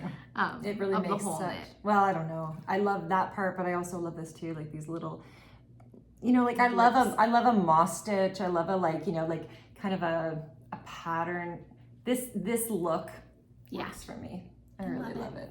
And this is like, if you go and you look at the different testers versions and what people are knitting, it is like, every sweater looks completely different because of the different choices of colors. Right. And like, to be honest, I was a little stressed out. I was like, oh my God, it's hard to choose. How do I possibly choose? But well done. You know, maybe there will be a high contrast version, because I do think that it looks so good in high contrast. But I love you know, this though. I gotta. And it's so like have to be versatile. Like, you're gonna be able to wear it, you know, all the time. I just really was obsessed with this handspun. And was like, I need to do something with it. Wow. And it's like, how would you describe the fabric? The fabric that it's making to me is so amazing. It's so light. It's so soft. It has another feel, that Surrey in there, right? Like, it's so soft. The fabric that it's making is so interesting to me. Yeah. Just in terms of the texture of how it feels with the like unspun Newton and the mohair, and then this like merino silk Gotland flax. I really am into the shiny. The shiny is really like, makes me happy. So I am showing this on the podcast, one, because I'm excited about it, and you guys were like, show the whips when you're excited about it, but also because I need to get this done, and I know that I'm like stalled now. Y'all, we are gonna do it. And I'm like, I can just feel the excitement that's gonna come, and that's gonna help propel me. Oh my gosh, it's gonna be one row. Like, it's just one row to split it, and then you're just gonna go up. No, but then I have to go back and forth. Oh, you have to go back and I have to do like casting on stitches and shaping and back and forth. I know, but that's where the stuff is interesting. It's good. Give me and it won't be that much purling, because it'll body. be like, you know, back and, you know, it gets smaller. I'm gonna be making the vest. You're doing the vest. Do you know what you're gonna do your vest in? No. I mean, I actually had different plans, but the moment that this came off my wheel, you're like, this is I was like, this is it. This was the thing, I think, with like the spinning, as I say, on this Tour de Fleece, and like doing, it's just like, I've got so many now. I need Skeins to like, of of handspun. Yeah. And I just want to use them, but it's, knitting is so slow. Knitting is so slow. I know, but it's so satisfying to see it knit up. Yeah, it is. So, jeez, that's what's on my needles. It's gonna be a while. Gorgeous. Like I see, like, to be happy, one must have a weekender or a fleur to like balance this out. That's That's what I think you need. Well, I know that's what this one. Oh, no, I have to say this one got stalled because it was really fast. This was super, super fast to knit this sleeve on 10s, you know, Aran weight, but Full-on cables. yeah, but they're so fast, right? But the because of the construction, now stuff has to happen here. And it was, the original version was completely unclear. Like I was reading this going, I have no idea. Like, and so I was trying to figure it out. And then they came out with a new version. There's an update. Yeah, with some videos because it was like good. completely not. The pattern was hard to read. Yeah, but now I think it's supposed to be better. I mean, but still, like this is obviously like takes a certain amount of like brain power and commitment, and it's that like trust fall of like, oh God, I'm gonna do the thing now. Whereas I'm like the Fleur, there's no trust fall involved. No. And like the Weekender, there's minimal, like none of this is dicey to me. Yes, you're still going bottom up. You are going bottom up, but super helpful. Like Jackie and Caitlin, they took a picture and they had all of their various like lengths of like how deep they did the ribbing and how much of the body and how much of the arms and that kind of stuff. And what I did actually is I used another sweater that had like sort of close sleeves, boxy fit, and I just kept laying it on top of that sweater to tell me when to stop. But I will, if you guys think it would be helpful, I will take a picture and do all of the, and put it on Ravelry with all the like lengths and the mods. Because that's part of what made me excited about this Cal, much like our Inspired by Ellen Cal, which was like custom fit, custom sort of thing, and learning about construction and what you like. So 3-day Weekender Cal. Wow. Yeah. Well, that's all the knitting. As usual, my list that was already way too long has grown and grown and grown. I'm in this state. I'm in an overwhelmed You're still state. overwhelmed. I'm saturated, but there's just so many beautiful things in the world, and yeah. sometimes it's hard to decide, sort of like, you know, what beautiful things need to be running through my hands, what beautiful things do I want. And I think that's where, you know, that intentional approach of looking at every single knit and saying like, what can this knit gift me through the process or the product, that helps whittle my like giant queue down, right? Because at least for me, it can't just be for the product. Like I don't have the willpower to just product knit. Right. And so sometimes you like see stuff on Instagram, and like this is what was happening for me during Tour de Fleece, is like seeing all these like amazing spins that people were doing, and I was like, I want that. Yes. And being really like taking a 24-hour like breather period to sort of say like, it's beautiful, I love it, I'm so inspired. Is this color, is this skein, is this thing like, is it me? Does it speak to an aspect of me that I want to spend like hours with? Because that's what our crafting is, hours of energy. Yes. Right? Like, and so it's, you know, how do I make that energy work for me in a way that's like supportive, as opposed to like frantically trying to finish something in order to get something. I'm like, if I just want it and I want it now, I'll go to a store. Buy it. True. Right? I know, but there is something nice about making something that doesn't take very long. Yes. I do think that I feel like it's helpful, like in the making process for me, to have a number of different flavors, right? Like something that you're making signs of progress, like something that doesn't require a lot of brain power, something that's really engaging and requires a lot of brain power.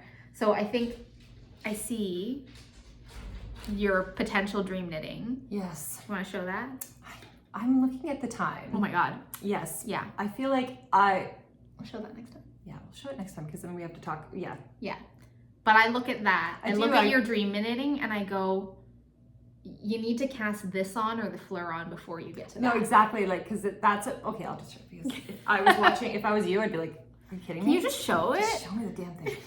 This is so one of the possibilities for Rhinebeck has been a Twigs sweater. So anyway, we shall see if that occurs. Oh, sorry, getting a little text.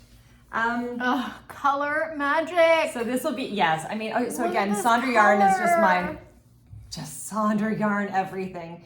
So this would be the main color. Though. You did this by yourself. Yes.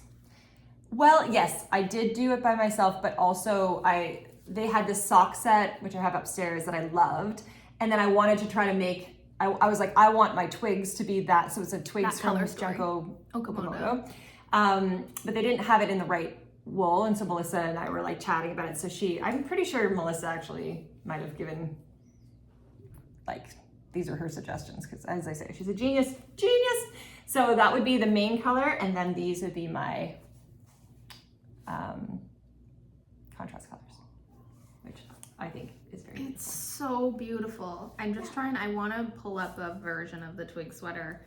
I mean, I feel like everybody knows it, but I feel like the contrast of like what you've chosen versus the actual original is just amazing to me. And it again is like a little bit of that like rebellious teenager that's like, it's beautiful, but like I want to do it my way. And I feel like when I see that, I'm like, God, could it be more Carmen? Like there is nothing more Carmen than this, unless you like chose the main color to be that like purpley. True. Oh yes, my your signature color. I know, but this one's also one I love. This color. Yeah. So these are Dream State Full English and Free Spirit. Well, that works. So beautiful. Anyway, I am in Toothpick Twig sad. Well, that's on I think 3.25. No, 2.75. For me to get gauge, I'm on a US 1. Right, of course. And I have ripped out 3 times because I'm not happy with my color choice. So I don't know if I don't know if I'm gonna get the twigs done for Rhinebeck. I was just like, the twigs is making me sad. Let me. That's not what we want. I'm just gonna ignore it because it's like I if want it's to not make fun, it. it's not good. I don't know why I can't find it, guys. I'm sorry. It was this color combo was like I want to make the twigs, but I know I need something that I'm gonna love that much to want to knit it. So this color combo is like that's gonna motivate me because I want to work with it. This isn't the sample, but I would say like this is the aesthetic of the twig sweater. Like it's like neutrals and earthy and it's so good. Different. So good. But I feel like if you were to put that on your needles, it would just like it would make you feel like I have too many whips and like whip overwhelm. I feel like I want to make this. Like I actually am like I want to make this. Just the whole thing. All of it. Just like this. I want this. This. I'm not gonna get it off. I'm not gonna let it go. Yeah, I don't think that I think I'm going home without that The sweater. only reason you're not is because I actually just need a little longer. Like that's the only reason you're not going.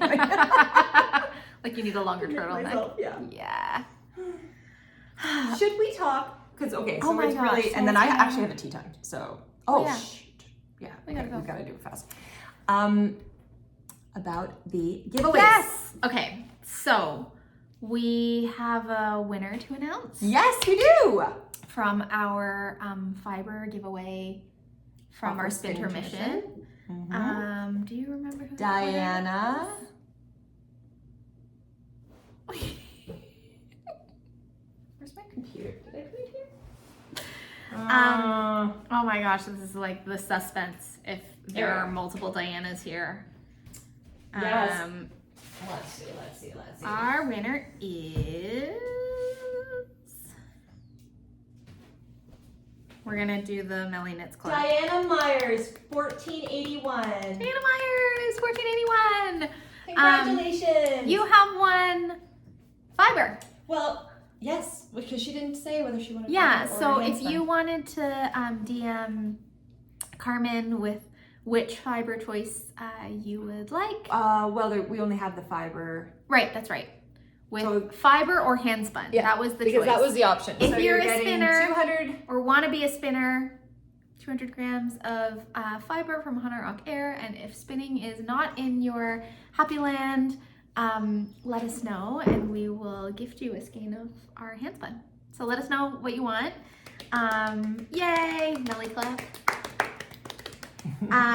So that's our giveaway winner. And then we also wanted to do a giveaway for our 1-year anniversary. Yes. So we have 2 prizes. for our 1-year anniversary. We're gonna draw for those prizes on August 14th, the same time that we're gonna draw for the Fleur Shawl. And we wanted to share, it was like, okay, what would be an appropriate prize for like, that represents us and represents our podcast and represents like all of the joy that we have gotten from this process. And there's no yarn that can encapsulate all those things. But what we wanted to offer was the gift of color changing yarn. Mm-hmm. So what we have is 3 plates of Knitted yarn that's color changing. And it had to be knitted in. It had to be knitted in, and it had to be color. And since color changing is the land that we are in right now, as we are now officially spinners, we wanted to offer you the opportunity for color changing yarn that isn't spin cycle, that isn't hand spun, and just is our favorite. Yes. And For so those, if you don't spin, you still get the color changing yarn experience. So we have 2 options, and the winner gets to choose. Do you want really colorful color changing yarn, or do you want more neutral, subtle, muted color changing yarn? So here are the 2 options. So this is Virvan, the colorway Virvan, which was inspired by Swiss chard, rainbow chard. And so you can see like all of the color changes. This is quite, if you're able to look it up, I don't know if there's a hashtag or anything, but people have used this in yokes and it's just unbelievably beautiful. Yeah. Ravelry, if you can go on Ravelry, like check out this colorway, Virvan. And people have done incredible things. People have held this double, they have held it with another sort of color, and super fun. So this is the light color version. Like this is the Carmen color changing yarn. Well, who knows anymore, Jackie? Who knows? Like, come on. Yeah, who am I even? Seriously. And then the other option is this. So this is Silhouette. And again, color changing yarn that goes all the shades of gray. I love this so much. And again, if you go on Ravelry, look at the way that people have been using this, like it's a really dramatic colorway.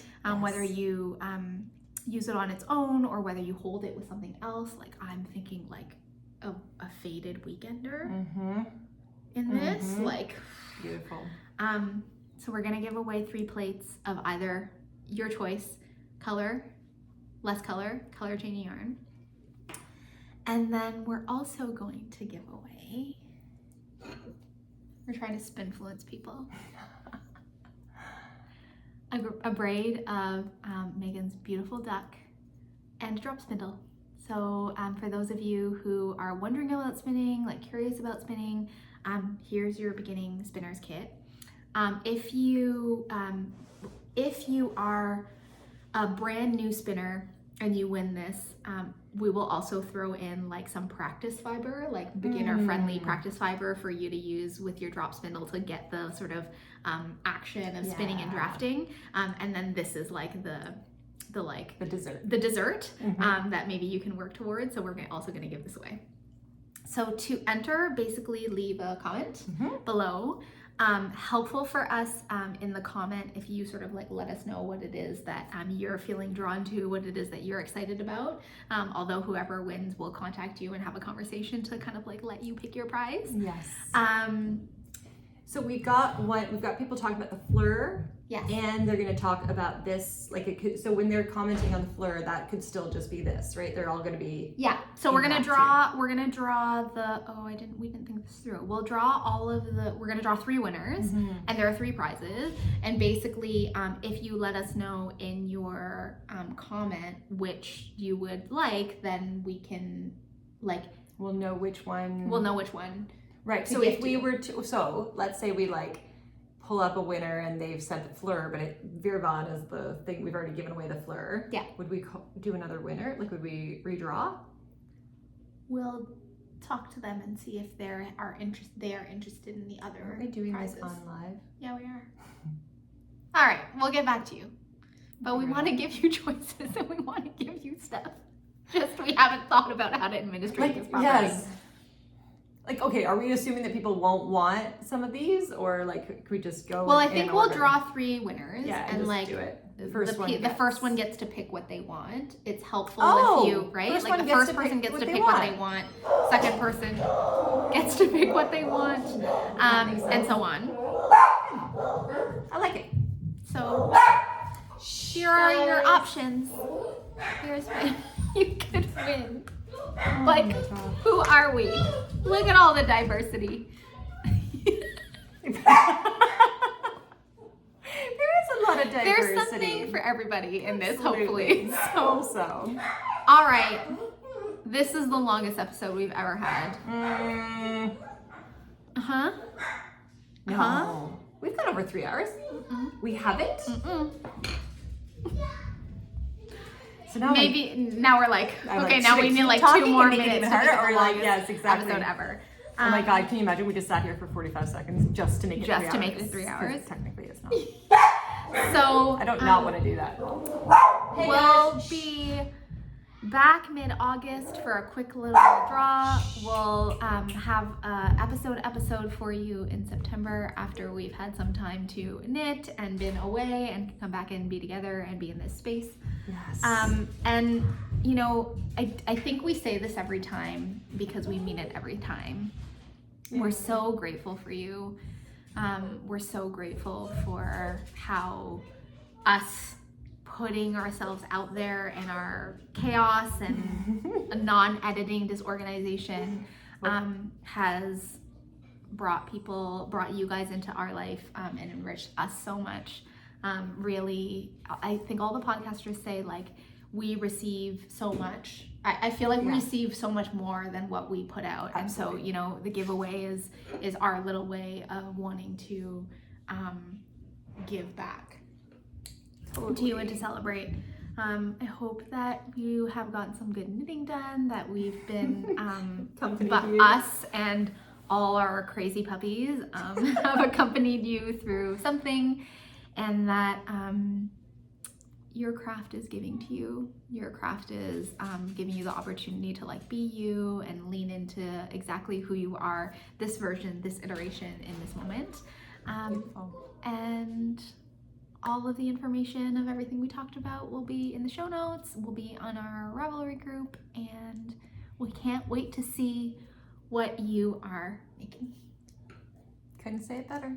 That was beautiful, as always. All right. Thank you, everyone. Bye.